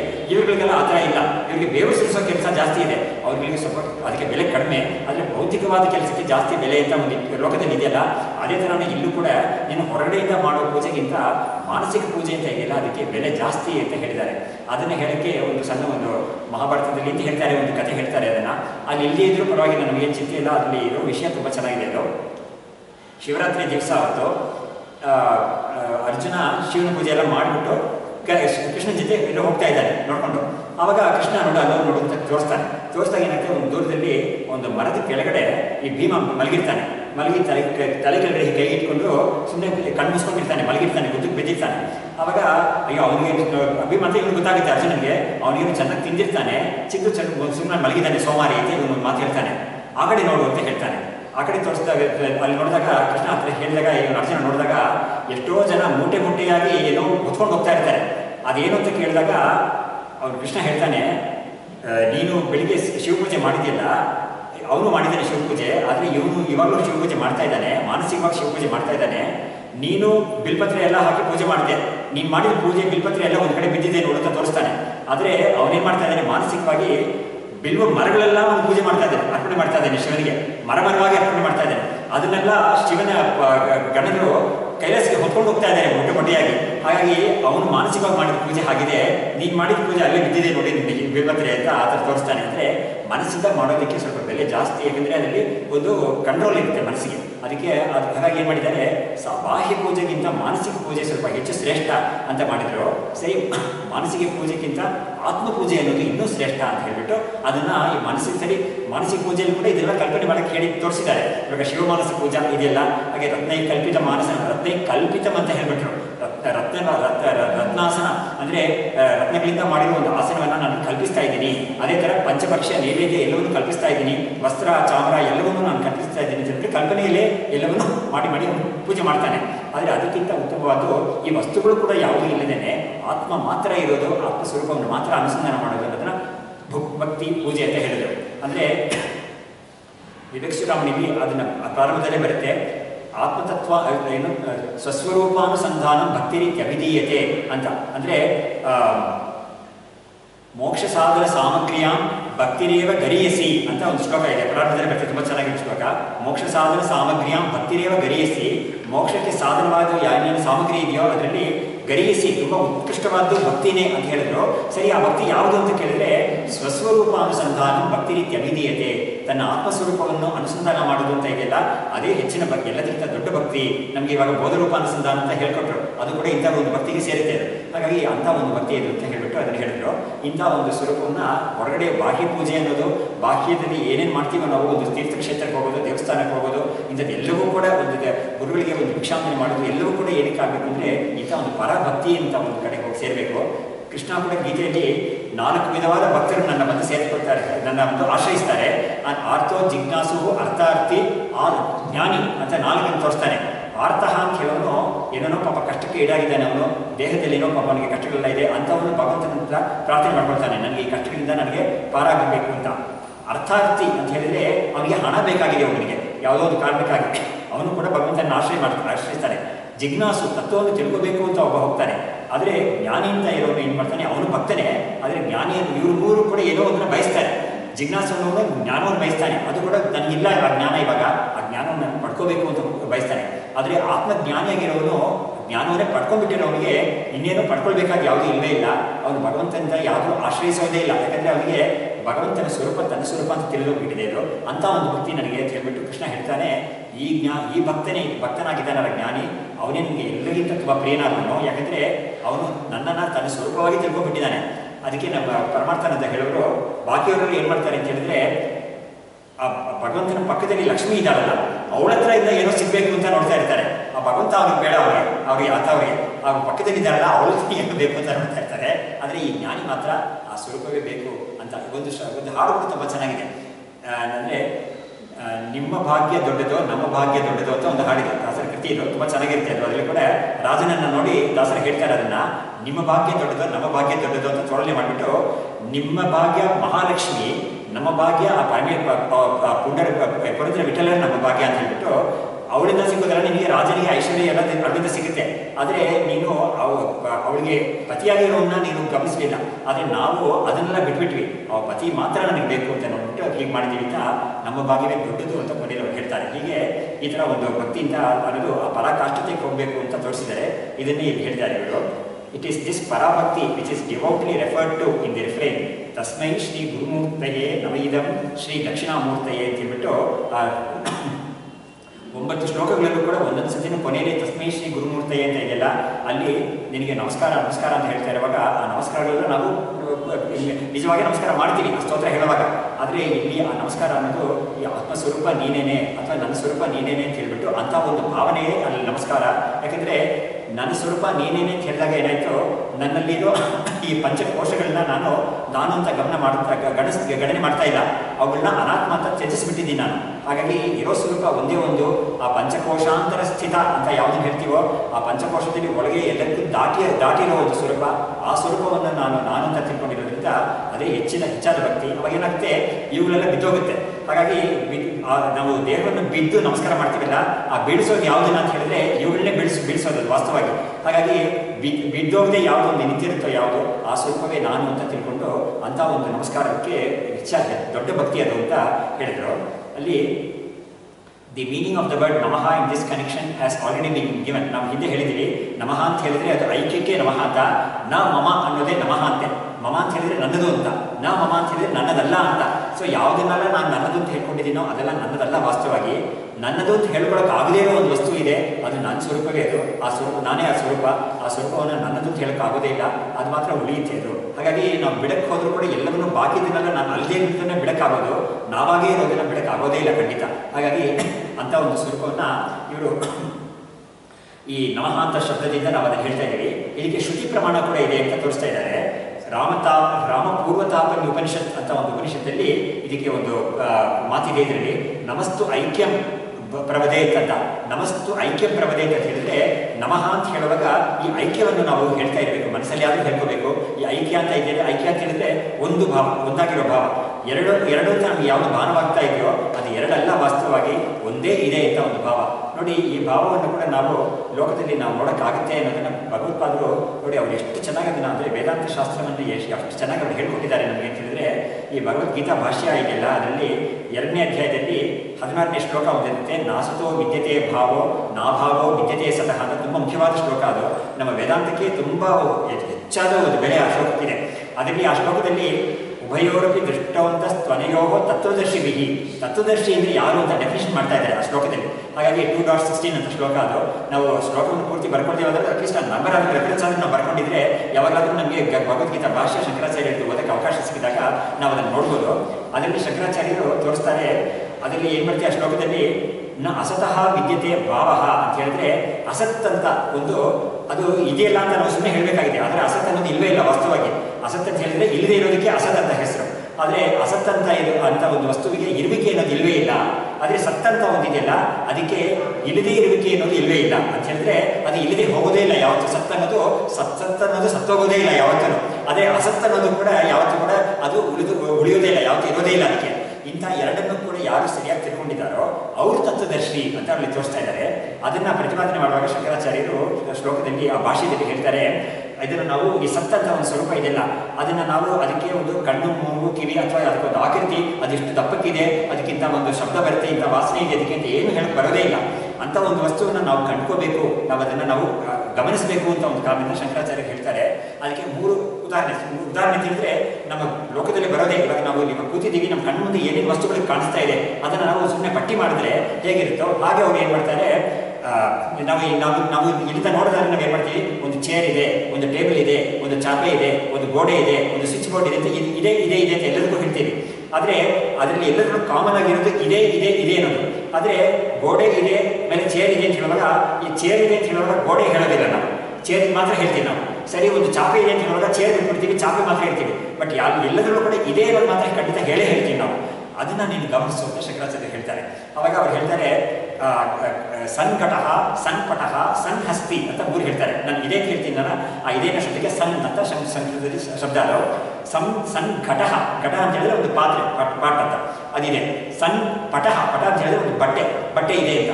ಸನ್ಹಸ್ತಿ, ಒಂದು ಆನೆ ನೋಡ್ತಾನೆ ಅವನು, ಆನೆ ಇದೆ ಅಂತ ಹೇಳ್ತಾನೆ. ಹೀಗೆ ಸನ್ಘಟಃ, ಸನ್ಪಟಃ, ಸನ್ಹಸ್ತಿ ಅಂತ 3 ಹೇಳ್ಬಿಟ್ಟು ಅವ್ರು ಹೇಳ್ತಾರೆ, ಇದರಲ್ಲಿ 3ರಲ್ಲೂ ಕೂಡ ನಮಗೆ ಘಟದ ಬುದ್ಧಿ ಬರ್ತಾ ಇರುವಾಗ ಪಟದ ಬುದ್ಧಿ ಬರ್ತಾ ಇಲ್ಲ, ನಮಗೆ ಪಟದ ಬುದ್ಧಿ ಬರ್ತಾ ಇದ್ದಾಗ ಘಟದ ಬುದ್ಧಿ ಬರ್ತಾ ಇಲ್ಲ, ಆನೆ ಬುದ್ಧಿ ಬರ್ತಾ ಇರುವಾಗ ಇವುಗಳೇನು ಬರ್ತಾ ಇಲ್ಲ ನಮಗೆ. ಆದರೆ ಎಲ್ಲರಲ್ಲೂ ಕೂಡ ಇದೆ ಅನ್ನೋದು ಮಾತ್ರ ಕಾಮನ್ ಕಂಟಿನ್ಯೂ ಆಗ್ತಾ ಇದೆ. ಅದನ್ನು ಮಾತ್ರ ಯಾರು ಇಲ್ಲದೆ ಮಾಡ್ಕೊಳಕ್ಕೆ ಆಗೋದೇ ಇಲ್ಲ ಅಂತ ಹೇಳಿದ್ರು. ಅಂದರೆ ನೋಡಿ, ನಮ್ಮ ಬುದ್ಧಿ ಕೂಡ ಯಾವ ಥರ ಒಂದು ಶಕ್ತಿ ಇದೆ ಅಂತ ಹೇಳಿದ್ರೆ, ಒಂದು ವಸ್ತುವನ್ನು ಒಂದು ಸಮಯದಲ್ಲಿ ಒಂದು ವಸ್ತುವನ್ನು ಮಾತ್ರ ಆ ಬುದ್ಧಿಗೆ ತಗೊಳಕ್ಕಾಗುತ್ತೆ, 2-3 ವಸ್ತುಗಳಿಗೆ ತಗೊಳಕ್ಕಾಗೋದಿಲ್ಲ. ಇವಾಗ ನಾವು ಹೇಳ್ಬೋದು, ನನ್ನ ಕಣ್ಣು ಮುಂದೆ ನಾವು ಎಷ್ಟೊಂದು ನೋಡ್ತಾ ಇದ್ದೀನಿ ಅಂತ ಹೇಳ್ಬೋದು. ಆದರೆ ನೀನು ಆ್ಯಕ್ಚುಲಾಗಿ ಗಮನಿಸ್ತಾ ಇರೋದು ಒಂದು ಕ್ಷಣದಲ್ಲಿ ಒಂದು ವಸ್ತುವನ್ನು ಮಾತ್ರ ಗಮನಿಸ್ತಾ ಇದೆಯಾ, ಹೀಗೆ ಆಗ್ತಾ ಇರುತ್ತೆ ಅದು. ಹೀಗೆ ಅವ್ರು ಹೇಳ್ತಾ ಇದ್ದಾರೆ, ಅಲ್ಲಿ ನಿನಗೆ ಘಟದ ಬುದ್ಧಿ ಬಂದಾಗ ಪಟದ ಬುದ್ಧಿ ಹೋಗ್ಬಿಡುತ್ತೆ ನಿನಗೆ, ಅಥವಾ ಪಟದ ಬುದ್ಧಿ ಬಂದಾಗ ಘಟ ಬುದ್ಧಿ ಹೋಗ್ಬಿಡುತ್ತೆ ಅಂತ ಹೇಳ್ತಾರೆ. ಆವಾಗ ಅವರೇ ಒಂದು ಪ್ರಶ್ನೆ ಮಾಡ್ತಾರೆ, ಹಾಗಾದರೆ ಘಟ ಒಂದು ನಾಶ ಆಯಿತು ಅಂತ ಇಟ್ಕೊಳ್ಳೋಣ, ನಾಶ ಅಂದರೆ ಒಡೆದೋಯ್ತು ಅಂತ ಇಟ್ಕೊಳ್ಳೋಣ, ಆವಾಗ ಅದರ ಅಸ್ತಿತ್ವ ಕೂಡ ಹೋಯ್ತಲ್ವಾ, ಇದೆ ಅನ್ನೋದು ಕೂಡ ಹೋಯ್ತಲ್ವಾ ಅಂತ ಒಂದು ಪ್ರಶ್ನೆ ಮಾಡ್ತಾನೆ. ಆವಾಗ ಅವರು ಇಲ್ಲ, ಘಟ ನಾಶವಾದರೆ ಪಟ್ಟದಲ್ಲಿ ಇನ್ನೊಂದು ಬೇರೆ ಒಂದು ವಸ್ತು ನಿಮಗೆ ಗಮನಕ್ಕೆ ಬರುತ್ತಲ್ಲ ಅಂತ ಹೇಳ್ತಾರೆ. ಅದಕ್ಕೆ ನಾವು ಇನ್ನೂ ಮುಂದಕ್ಕೆ ತಗೊಂಡೋಗಿ ಹೇಳ್ಬೋದು. ಯಾವುದಂತ ಹೇಳಿದ್ರೆ, ಇವಾಗ ನಾವು ಒಂದು ಪಾತ್ರೆ ಕೈಯಲ್ಲಿ ಇಟ್ಕೊಂಡಿದ್ದೀವಿ, ಒಂದು ಮಣ್ಣಿನ ಪಾತ್ರೆ ಕೈಯಲ್ಲಿ ಇಟ್ಕೊಂಡಿದ್ದೀವಿ, ಅಕಸ್ಮಾತ್ ಅದು ಕೈಯಿಂದ ತಪ್ಪಿ ಬಿದ್ದು ಇಟ್ಕೊಳ್ಳೋಣ, ಅದು ಹೊಡೆದೋಯ್ತು, ಅವಾಗ ನಾಶವಾಯಿತು. ಅವಾಗ ಏನಾಯ್ತು ಅಂತ ಹೇಳಿದ್ರೆ, ಇವಾಗ ಈ ಕೈಯಲ್ಲಿ ಇಟ್ಕೊಂಡಿರೋ ತನಕ ನನಗೆ ಮನಸ್ಸಿಗೆ ಯಾವ ಭಾವನೆ ಬರ್ತಾ ಇದೆ, ಈ ಘಟ ಇದೆ ಅಂತ ಬರ್ತಾ ಇದೆ. ಅದು ನಾಶವಾದಾಗ ಏನಾಗುತ್ತೆ, ಅದರ ತುಂಡುಗಳಿದೆಯಲ್ಲ, ಆ ತುಂಡುಗಳಿದೆ ಅಂತ ಬರ್ತಾ ಇರುತ್ತೆ. ಅದನ್ನು ನಾನು ಗುಡಿಸಿ ಎಲ್ಲಾದರೂ ಹೊರಗಡೆ ಹಾಕಬೇಕು ಅಂತ ಬುದ್ಧಿ ಬರುತ್ತೆ. ಹಾಗಾಗಿ ಆ ಇದೇ ಅನ್ನೋ ಬುದ್ಧಿಗೆ ಮಾತ್ರ ಯಾವತ್ತೂ ಏಟು ಬೀಳೋದೇ ಇಲ್ಲ ಅದಕ್ಕೆ. ಅದು ಇರ್ತಾನೆ ಇರುತ್ತೆ, ಅದು ಕಂಟಿನ್ಯೂ ಆಗ್ತಾನೆ ಇರುತ್ತೆ, ಅದಕ್ಕೆ ಒಂದು ಕ್ಷಣ ಕೂಡ ಒಂದು ಅದು ಇಲ್ಲದೆ ಹೋಗೋದೇ ಇಲ್ಲ. ಆದರೆ ಈ ವಸ್ತುಗಳಿದೆಯಲ್ಲ ಅವುಗಳಿಗೆ ಮಾತ್ರ ಒಂದು ನಾಶವಾಗುತ್ತೆ ಅಥವಾ ಅದರಿಂದ ಬದಲಾಯಿಸಿ ನಾವು ಬೇರೆ ಬುದ್ಧಿ ಬಂದ್ಬಿಡುತ್ತೆ, ನಮಗೆ ಈ ಥರ ಆಗುತ್ತೆ. ಹಾಗಾಗಿ ಅವುಗಳಿಗೆ ಸ್ಥಾಯಿತ್ವ ಇಲ್ಲ, ಆದರೆ ಇರುವಿಕೆ ಅಂತ ಒಂದು ಇದೆ ಇದೆಯಲ್ಲ ಅದಕ್ಕೆ ಮಾತ್ರ ಸ್ಥಾಯಿತ್ವ ಇದೆ ಅಂತ ಹೇಳ್ಬಿಟ್ಟು ಅದೇ ನಮ್ಮ ವೇದಾಂತದಲ್ಲಿ ಹೇಳ್ತಾ ಇರೋ ಬ್ರಹ್ಮಸ್ವರೂಪ ಅದೇ ಅಂತ ಹೇಳ್ಬಿಟ್ಟು. ಹೀಗಾಗಿ ಎಕ್ಸಿಸ್ಟೆನ್ಸ್ ಅಂತ ನಾವು ಹೇಳ್ತೀವಲ್ಲ ಅದು ಬ್ರಹ್ಮಕ್ಕೆ 3 ಲಕ್ಷಣ ಹೇಳಿದ್ದಾರೆ. ಸತ್, ಚಿತ್, ಅನಂತ ಅಥವಾ ಆನಂದ, 3 ಅಥವಾ 4 ಹೇಳ್ಬೋದು. ಅದರಲ್ಲಿ ಸತ್ ಅಂತ ಹೇಳೋದು ಈ ಎಕ್ಸಿಸ್ಟೆನ್ಸ್ ಅನ್ನೋದು ಅದು ಯಾವಾಗಲೂ ಕಂಟಿನ್ಯೂ ಆಗ್ತಾನೇ ಇರುತ್ತೆ. ಒಂದಾದರೂ ಒಂದಲ್ಲದೆ ಇನ್ನೊಂದು ವಸ್ತು ಖಂಡಿತ ಅದು ಇದ್ದೇನೇ ಇರುತ್ತೆ. ಆಮೇಲೆ ಚಿತ್ ಅಂತ ಒಂದಿದೆಯಲ್ಲ ಅದನ್ನು ಕೂಡ ನಾವು ಹೇಳೋಣ, ಚೆನ್ನಾಗಿರುತ್ತೆ ಅದು ಕೂಡ. ಇವಾಗ ಚಿತ್ ಅನ್ನೋದು ಒಂದು ವಸ್ತುವಿನ ಬುದ್ಧಿ, ಅದು ಒಂದು ವಸ್ತುವಿನ ಜ್ಞಾನ. ನಮಗೆ ಯಾವುದೇ ಒಂದು ವಸ್ತುವಿನ ಜ್ಞಾನ ನಮಗೆ ಯಾವಾಗಲೂ ಬರ್ತಾನೆ ಇರುತ್ತೆ. ಅದು ನಮಗೆ ಜಾಗೃತ ಅವಸ್ಥೆಯಲ್ಲಿ ನೋಡಿದ್ರೆ ಖಂಡಿತ ಯಾವುದಾದ್ರೂ ಒಂದು ಜ್ಞಾನ ಬರ್ತಾನೆ ಇರುತ್ತೆ ಖಂಡಿತ. ಇವಾಗ ನಾವು ಮನೆಯಲ್ಲಿದ್ದರೆ ಮನೆಯಲ್ಲಿರೋ ವಸ್ತುಗಳು ಜ್ಞಾನ ಬರ್ತಾ ಇತ್ತು, ಇಲ್ಲಿ ಬಂದರೆ ನಮಗೆ ಇಲ್ಲಿರೋ ವಸ್ತುಗಳು ಮತ್ತು ಇಲ್ಲಿರೋ ಒಂದು ವಿಷಯ ಅದು ಜ್ಞಾನಕ್ಕೆ ಬರ್ತಾ ಇದೆ. ಆಮೇಲೆ ಇಲ್ಲಿಂದ ಹೋದ್ಮೇಲೆ ಬೇರೆ ವಸ್ತುಗಳು ಜ್ಞಾನಗಳೆಲ್ಲ ಬರ್ತಾ ಇರುತ್ತೆ. ಹೀಗೆ ನಮಗೆ ನಿದ್ದೆಯಿಂದ ಎದ್ದು ಬೆಳಿಗ್ಗೆ ಎದ್ದಿದ ತಕ್ಷಣ ಎದ್ದಿದ್ದರಿಂದ ನಾವು ಮತ್ತೆ ಮಲಗಿ ನಾವು ನಿದ್ದೆ ಬರೋ ತನಕ ನಮಗೆ ಇಡೀ ದಿವಸವೂ ಕೂಡ ನಮಗೆ ಯಾವುದಾದ್ರೂ ಒಂದು ಜ್ಞಾನ ಒಂದು ಜ್ಞಾನ ಬರ್ತಾನೆ ಇರುತ್ತೆ ಖಂಡಿತ. ಅದರಲ್ಲಿ ನಮಗೆ ಎಡೆ ಇರೋದೇ ಇಲ್ಲ, ಅದರಲ್ಲಿ ಒಂದು ಗ್ಯಾಪ್ ಇರೋದೇ ಇಲ್ಲ. ಗ್ಯಾಪ್ ಇಲ್ಲದೇ ಸಮಥಿಂಗ್ ಆಡ್ಗೆ ಒಂದು ವಿಷಯದ ಒಂದು ಜ್ಞಾನ ಬರ್ತಾನೆ ಇರುತ್ತೆ. ಸರಿ, ಸ್ವಪ್ನಕ್ಕೆ ಹೋದ್ವಿ, ಸ್ವಪ್ನದಲ್ಲೂ ಖಂಡಿತ ನಮಗೆ ವಿಷಯಗಳ ವಸ್ತುಗಳ ಜ್ಞಾನ ಬರ್ತಾ ಇದೆ ನಮಗೆ ಖಂಡಿತ. ಅಲ್ಲೂ ಅನುಭವ ಅಂತ ಒಂದು ಬರ್ತಾ ಇದೆ, ವಸ್ತುಗಳ ಅನುಭವ ಬರ್ತಾ ಇದೆ, ಕೆಲವು ಘಟನೆಗಳು ಆಗ್ತಾ ಇರುತ್ತೆ, ಅದನ್ನು ನಮಗೆ ಅನುಭವಿಸ್ತೀವಿ. ಸುಖ, ದುಃಖ, ಭಯ, ಮೋಹ ಇಂಥದ್ದೆಲ್ಲ ಕೂಡ ನಮಗೆ ಸ್ವಪ್ನದಲ್ಲೂ ಆಗುತ್ತೆ. ಹಾಗಾಗಿ ನಮಗೆ ಅಲ್ಲೂ ಕೂಡ ಈ ಚಿತ್ತ ಅನ್ನೋದಿದೆಯಲ್ಲ ಅದು ಕೂಡ ಎಲ್ಲೂ ಹೋಗದೇ ಇರುತ್ತೆ ಅದು. ಆಮೇಲೆ ಸ್ವಪ್ನದಿಂದ ಎದ್ದ ಮೇಲೆ ಖಂಡಿತ ಸ್ವಪ್ನದ ವಸ್ತುಗಳೆಲ್ಲ ಇಲ್ಲೇ ಹೋಗ್ಬಿಡುತ್ತೆ. ಆದರೆ ಆಮೇಲೆ ಎದುರೇ ಏನಾಗುತ್ತೆ, ತಿರ್ಗಾ ಈ ಜಾಗೃತ ವಸ್ತುಗಳು ನಮಗೆ ಮನಸ್ಸಿಗೆ ಬಂದು ಸೇರ್ಪಡುತ್ತೆ. ಹೀಗೆ ಈ ಜ್ಞಾನ ಅನ್ನೋದು ಬಂದ್ಬಿಟ್ಟು ಯಾವತ್ತೂ ಅದಕ್ಕೆ ಒಂದು ಬ್ರೇಕ್ ಇಲ್ಲದೆ ಕಂಟಿನ್ಯೂಸ್ ಆಗಿ ಇರ್ತಾ ಇರುತ್ತೆ. ಸರಿ, ಸುಷುಪ್ತಿನಲ್ಲಿ ಏನು, ಸುಷುಪ್ತಿನಲ್ಲಿ ನಮ್ಗೆ ಯಾವುದಾದ್ರು ಅನುಭವ ಬರ್ತಾ ಇಲ್ವಲ್ಲ ಅಂತ ನಾವು ಒಂದು ಪ್ರಶ್ನೆ ಮಾಡ್ಬೋದು. ಅಲ್ಲೂ ಕೂಡ ಈ ಚಿತ್ತ ಅನ್ನೋದಕ್ಕೆ ಧಕ್ಕೆ ಇಲ್ಲ ಅಂತ ತೋರಿಸಿದ್ದಾರೆ. ಹೇಗೆ ಅಂತ ಹೇಳಿದ್ರೆ, ನಾವು ಎದ್ದ ಮೇಲೆ ಏನು ಹೇಳ್ತೀವಿ, ತುಂಬ ಚೆನ್ನಾಗಿ ನಿದ್ದೆ ಮಾಡಿದೆ ನಾನು, ತುಂಬ ಸುಖವಾಗಿ ನಿದ್ದೆ ಮಾಡಿದೆ, ಆರಾಮಾಗಿ ನಿದ್ದೆ ಮಾಡಿದೆ ನಾನು, ಇಟ್ ವಾಸ್ ರೆಸ್ಟ್ಫುಲ್ ಸ್ಲೀಪ್ ಅಂತೆಲ್ಲ ಹೇಳ್ತೀವಿ. ನನಗೇನು ಗೊತ್ತಾಗಿಲ್ಲ ಅದನ್ನು ಹೇಳ್ತೀವಿ ನಾವು. ಹಾಗಾಗಿ ನಿದ್ದೆಯಿಂದ ಎದ್ದ ಮೇಲೆ ನಮಗೆ ಈ 2 ಅನುಭವ ನಮಗೆ ಒಂದರಲ್ಲಿ ಬಾಯಿಂದ ಹೇಳ್ತೀವೋ ಅಥವಾ ಮನಸ್ಸಲ್ಲಿ ಅಂದ್ಕೊಳ್ತೀವೋ ಖಂಡಿತ ಈ 2 ಅನುಭವಗಳು ನಮಗೆ ಇದ್ದೇ ಇದೆ. ಆ 2 ಅನುಭವಗಳು ಖಂಡಿತ ಜ್ಞಾನಗಳು ತಾನೇ ಅದು, ಅವುಗಳು ಕೂಡ ಏನೋ ಒಂದು ವಸ್ತುವಿನ ಜ್ಞಾನ ತಾನೇ ಅದು. ಹಾಗಾಗಿ ಏನು ಇಲ್ಲದೇ ಇರುವಿಕೆ ಅಂತ ಹೇಳಿದ್ರೆ ಅವಿದ್ಯೆಯ ಒಂದು ಅನುಭವ ನಮಗೆ ಆಗಿದೆ ಮತ್ತು ಸುಖದ ಅನುಭವ ಆಗಿದೆ ನಮಗೆ. ಹಾಗಾಗಿ ಸುಖ ಮತ್ತು ಅವಿದ್ಯೆ ಎರಡನ್ನೂ ಕೂಡ ನಾವು ಅನುಭವಿಸಿದ್ದೀವಿ ಆ ಸಮಯದಲ್ಲಿ ಇರೋದ್ರಿಂದ ಅದು ನಮ್ಮ ಜ್ಞಾನಕ್ಕೆ ವಿಷಯವಾಗಿರೋದ್ರಿಂದ ಆ ಚಿತ್ತ ಅನ್ನೋದಕ್ಕೆ ಯಾವತ್ತೂ ಕೂಡ ಧಕ್ಕೆ ಬಂದೇ ಇಲ್ಲ, ಯಾವ ಸಮಯದಲ್ಲೂ ಧಕ್ಕೆ ಬಂದೇ ಇಲ್ಲ. ಒಂದು ದಿವಸದಲ್ಲಿ ತಗೊಂಡ್ರೆ ಒಂದು 24 ಗಂಟೆ ಇರೋ ಒಂದು ದಿವಸವನ್ನು ತಗೊಂಡ್ರೆ ನಮಗೆ ಜಾಗೃತ, ಸ್ವಪ್ನ, ಸುಷುಪ್ತಿಯಿಂದ 3 ಭಾಗ ಮಾಡ್ಬೋದು. ಅದರಲ್ಲಿ ಒಬ್ಬನಿಗೆ ಒಂದು ದಿವಸದಲ್ಲಿ 2 ಗಂಟೆ ನಿದ್ದೆ ಸಿಗ್ಬೋದು, ಒಬ್ಬನಿಗೆ 7 ಗಂಟೆ ನಿದ್ದೆ ಸಿಗ್ಬೋದು. ಆಮೇಲೆ ಸ್ವಪ್ನ ಅನ್ನೋದು ತುಂಬ ಕಡಿಮೆ ಅಂತ ಎಲ್ಲರೂ ಹೇಳಿದ್ದಾರೆ. ಇವರು ಮಾಡರ್ನ್ ಸೈಂಟಿಸ್ಟ್ ಎಲ್ಲ ಕೂಡ ಅದನ್ನು ಪರೀಕ್ಷೆ ಮಾಡಿ ಹೇಳಿದ್ದಾರೆ. ಸ್ವಪ್ನ ಅನ್ನೋದು ತುಂಬ ಸ್ವಲ್ಪ ಸೆಕೆಂಡ್ಸ್ ಮಾತ್ರ ಇರ್ತದೆ. ಸ್ವಲ್ಪ ಒಂದು 1 ಮಿನಿಟ್ ಇದ್ದರೆ ಸ್ವಲ್ಪ ಹೆಚ್ಚಂತೆ. ಒಂದು ಸ್ವಪ್ನ ಅನ್ನೋದು 1 ನಿಮಿಷ ಇದ್ದರೆ ಹೆಚ್ಚಂತೆ. ಆದರೆ ನಮಗೆ ಸ್ವಪ್ನದಲ್ಲಿ ಅನುಭವ ಆಗೋದು ಹೇಗಿದೆ ಅಂತ ಹೇಳಿದ್ರೆ, ನಾನು ಇಲ್ಲಿಂದ ಬೊಂಬಾಯಿಗೂ ಚೆನ್ನೈಗೂ ಹೋಗ್ಬಿಟ್ಟು ನಾನು ವಾಪಸ್ ಬಂದಿರೋ ಥರ ಎಲ್ಲ ಸ್ವಪ್ನ ಬರುತ್ತೆ ನಮಗೆ ಸ್ವಪ್ನದಲ್ಲೇ ಕೂಡ. ಆದರೆ ಎಷ್ಟು ಹೊತ್ತಾಗಿರ್ಬೇಕಲ್ಲ ಅದಕ್ಕೆ. ಆದರೆ ಅವರು ಗಣನೆ ಮಾಡಿದ್ದು ಹೇಗೆ ಅಂತ ಹೇಳಿದ್ರೆ, ಆ ಸ್ವಪ್ನ ಅಂತ ಒಂದು ಅನುಭವ ಇದೆಯಲ್ಲ ಅದು last not more than 1 minute or 2 minutes maximum, ಅದಕ್ಕಿಂತ ಒಳಗಡೆನೇ ಕಟ್ಟಬೇಕು ಎಲ್ಲ ಸ್ವಪ್ನಗಳು ಅಂತ ಹೇಳ್ತಾರೆ. ಇನ್ ಕೇಸ್ ನಾನು ಏನು ಹೇಳ್ತಾ ಇದ್ದೇನೆ ಅಂದರೆ, ಈ ಸ್ವಪ್ನ, ಜಾಗೃತ, ಸುಷುಪ್ತಿಯಿಂದ 3 ಅವಸ್ಥೆಗಳಲ್ಲೂ ಕೂಡ ನಮಗೆ ಜ್ಞಾನ ಅನ್ನೋದು ಬರ್ತಾನೆ ಇದೆ. ನಮ್ಮ ಜ್ಞಾನ ಅನ್ನೋದು ವಿಪರಿಲೋಪ ಆಗಲೇ ಇಲ್ಲ. ಇದಕ್ಕೆ ಶಂಕರಾಚಾರ್ಯರು ಒಂದು ಬೃಹದಾರಣ್ಯಕ ಉಪನಿಷತ್ತಿನ ಒಂದು ಮಾತನ್ನು ಹೇಳ್ತಾರೆ, ನಹಿ ದ್ರಷ್ಟು ದೃಷ್ಟೇ ವಿಪರಿಲೋಪೋ ವಿದ್ಯತೆ ಅವಿನಾಶಿತ್ವಾತ್ ಅಂತ ಒಂದು ವಾಕ್ಯ ಇದೆ. ಅದನ್ನೇ ಹೇಳ್ತಾರೆ, ನಹಿ ದ್ರಷ್ಟು ದೃಷ್ಟೇ ಅಂತ ಹೇಳಿದ್ರೆ, ದ್ರಷ್ಟ ಅಂತ ಹೇಳಿದ್ರೆ ಈ ಅನುಭವಿಸೋದು ಜೀವ, ಅವನ ದೃಷ್ಟಿ ಅಂತ ಹೇಳಿದ್ರೆ ಅವನ ಜ್ಞಾನ. ಅವನು ಯಾವ ಒಂದು ಶಕ್ತಿಯನ್ನು ಇಟ್ಕೊಂಡು ನೋಡ್ತಾ ಇದ್ದಾನೋ ಆ ಚೈತನ್ಯ ಶಕ್ತಿ ಅವನಲ್ಲಿ ಇದೆಯಲ್ಲ, ಅವನನ್ನು ನೋಡೋಕ್ಕೆ ಅದು ಪ್ರಚೋದನೆ ಮಾಡಿ ಅವನ್ನ ಅನುಭವಿಸಕ್ಕೆ ಪ್ರಚೋದನೆ ಮಾಡ್ತಾ ಇದೆಯಲ್ಲ, ಆ ಶಕ್ತಿಗೆ ಯಾವತ್ತೂ ವಿಪರಿಲೋಪ ಅಂತ ಹೇಳಿದರೆ ಅದಕ್ಕೆ ಲೋಪ ಆಗೋದೇ ಇಲ್ಲ ಯಾವತ್ತೂ ಕೂಡ. ಯಾಕೆಂದರೆ ಅದರ ಸ್ವಭಾವವೇ ಅವಿನಾಶಿ ಸ್ವರೂಪ, ಅದಕ್ಕೆ ನಾಶ ಹೊಂದೋದೇ ಇಲ್ಲ ಅದು. ಹಾಗಾಗಿ ಈ ಗೀತೆ ನಾನು ಹೇಳಿದ ಶ್ಲೋಕದಲ್ಲೂ ಅದೇ ತಾನೇ ಬಂತು, ನಾಸಕೋ ವಿದ್ಯತೆ ಭಾವ ನ ಅಭಾವೋ ವಿದ್ಯತೆ ಸತಃ.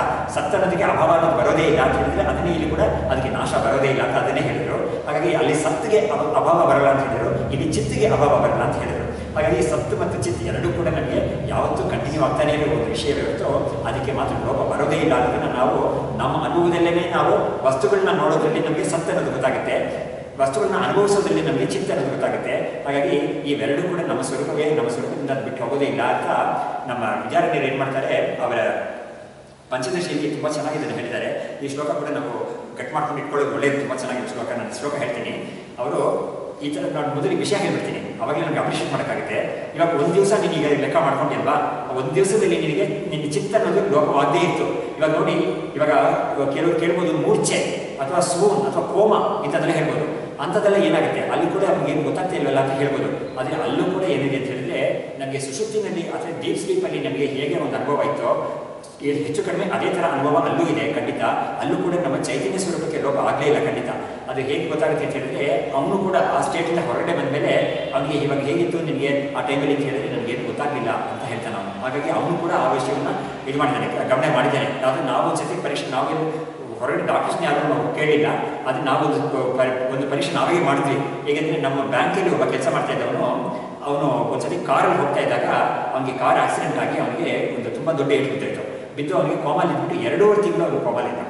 ಆಮೇಲೆ ಅವನು ಕೆಲಸ ಬರೋಕ್ಕೆ ಶುರು ಮಾಡಿದ. ಆವಾಗ ನಾವು ಕೇಳಿದ್ವಿ ಅವನಿಗೆ, 2.5 months ನೀನು ಕೋಮಲ್ಲಿದ್ದೆಲ್ಲ, ಆಮೇಲೆ ಹೊರಗಡೆ ಬಂದಾಗ ನಿಮಗೆ ಹೇಗೆ ಅನ್ನಿಸ್ತು ಅಂತ ಹೇಳಿದಾಗ, ನಮಗೆ ಏನೂ ಗೊತ್ತಿಲ್ಲ ಸರ್, ನಮಗೆ ನಿದ್ದೆ ಮಾಡಿ ಹೇಳ್ತೀವಲ್ಲ ಅದೇ ಥರನೇ ಇತ್ತು ನನಗೆ ಅಂತ ಅವ್ನು ಹೇಳ್ತಾನೆ. ಹಾಗಾಗಿ ಆ ಸಮಯದಲ್ಲಿ ಕೂಡ ಅವರಿಗೆ ಆ ಚಿತ್ತನಕ್ಕೆ ಲೋಪ ಇರೋದೇ ಇಲ್ಲ ಅಂತ ಆಗುತ್ತೆ. ಆಮೇಲೆ ಡೆತ್ ಅನ್ನೋದು ಅಂತ ಹೇಳ್ತೀವಲ್ಲ ನಾವು, ಡೆತ್ ಅನ್ನೋದ್ರಲ್ಲಿ ಕೂಡ ಏನಾಗುತ್ತೆ ಅಂತ ಹೇಳಿದ್ರೆ, ನಮ್ಮ ಸೂಕ್ಷ್ಮ ಶರೀರ ಅನ್ನೋದು ನಮ್ಮ ದೇಹವನ್ನು ಬಿಟ್ಟು ಹೊರಗಡೆ ಹೋಗುತ್ತೆ. ಹೊರಗಡೆ ಹೋಗಿ ಅದು ಇನ್ನೊಂದು ಶರೀರವನ್ನು ಪಡ್ಕೊಳ್ಳಿಕ್ಕೆ ಹೋಗುತ್ತೆ. ಅದು ಆ ಸಮಯದಲ್ಲಿ ಕೂಡ ಚಿತ್ತ ಅನ್ನೋದಕ್ಕೆ ಲೋಪ ಇರೋದೇ ಇಲ್ಲ ಖಂಡಿತ.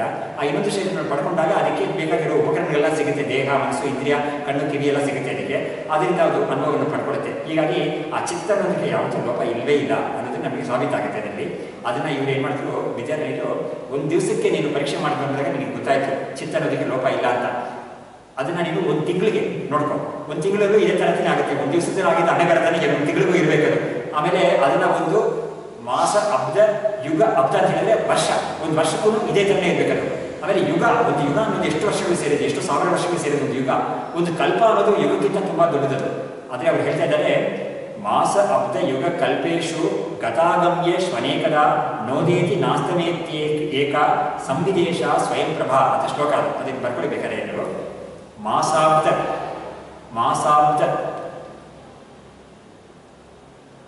ಯುಗ ಕಲ್ಪೇಶು ಗತಾಗಮ್ಯೇಶು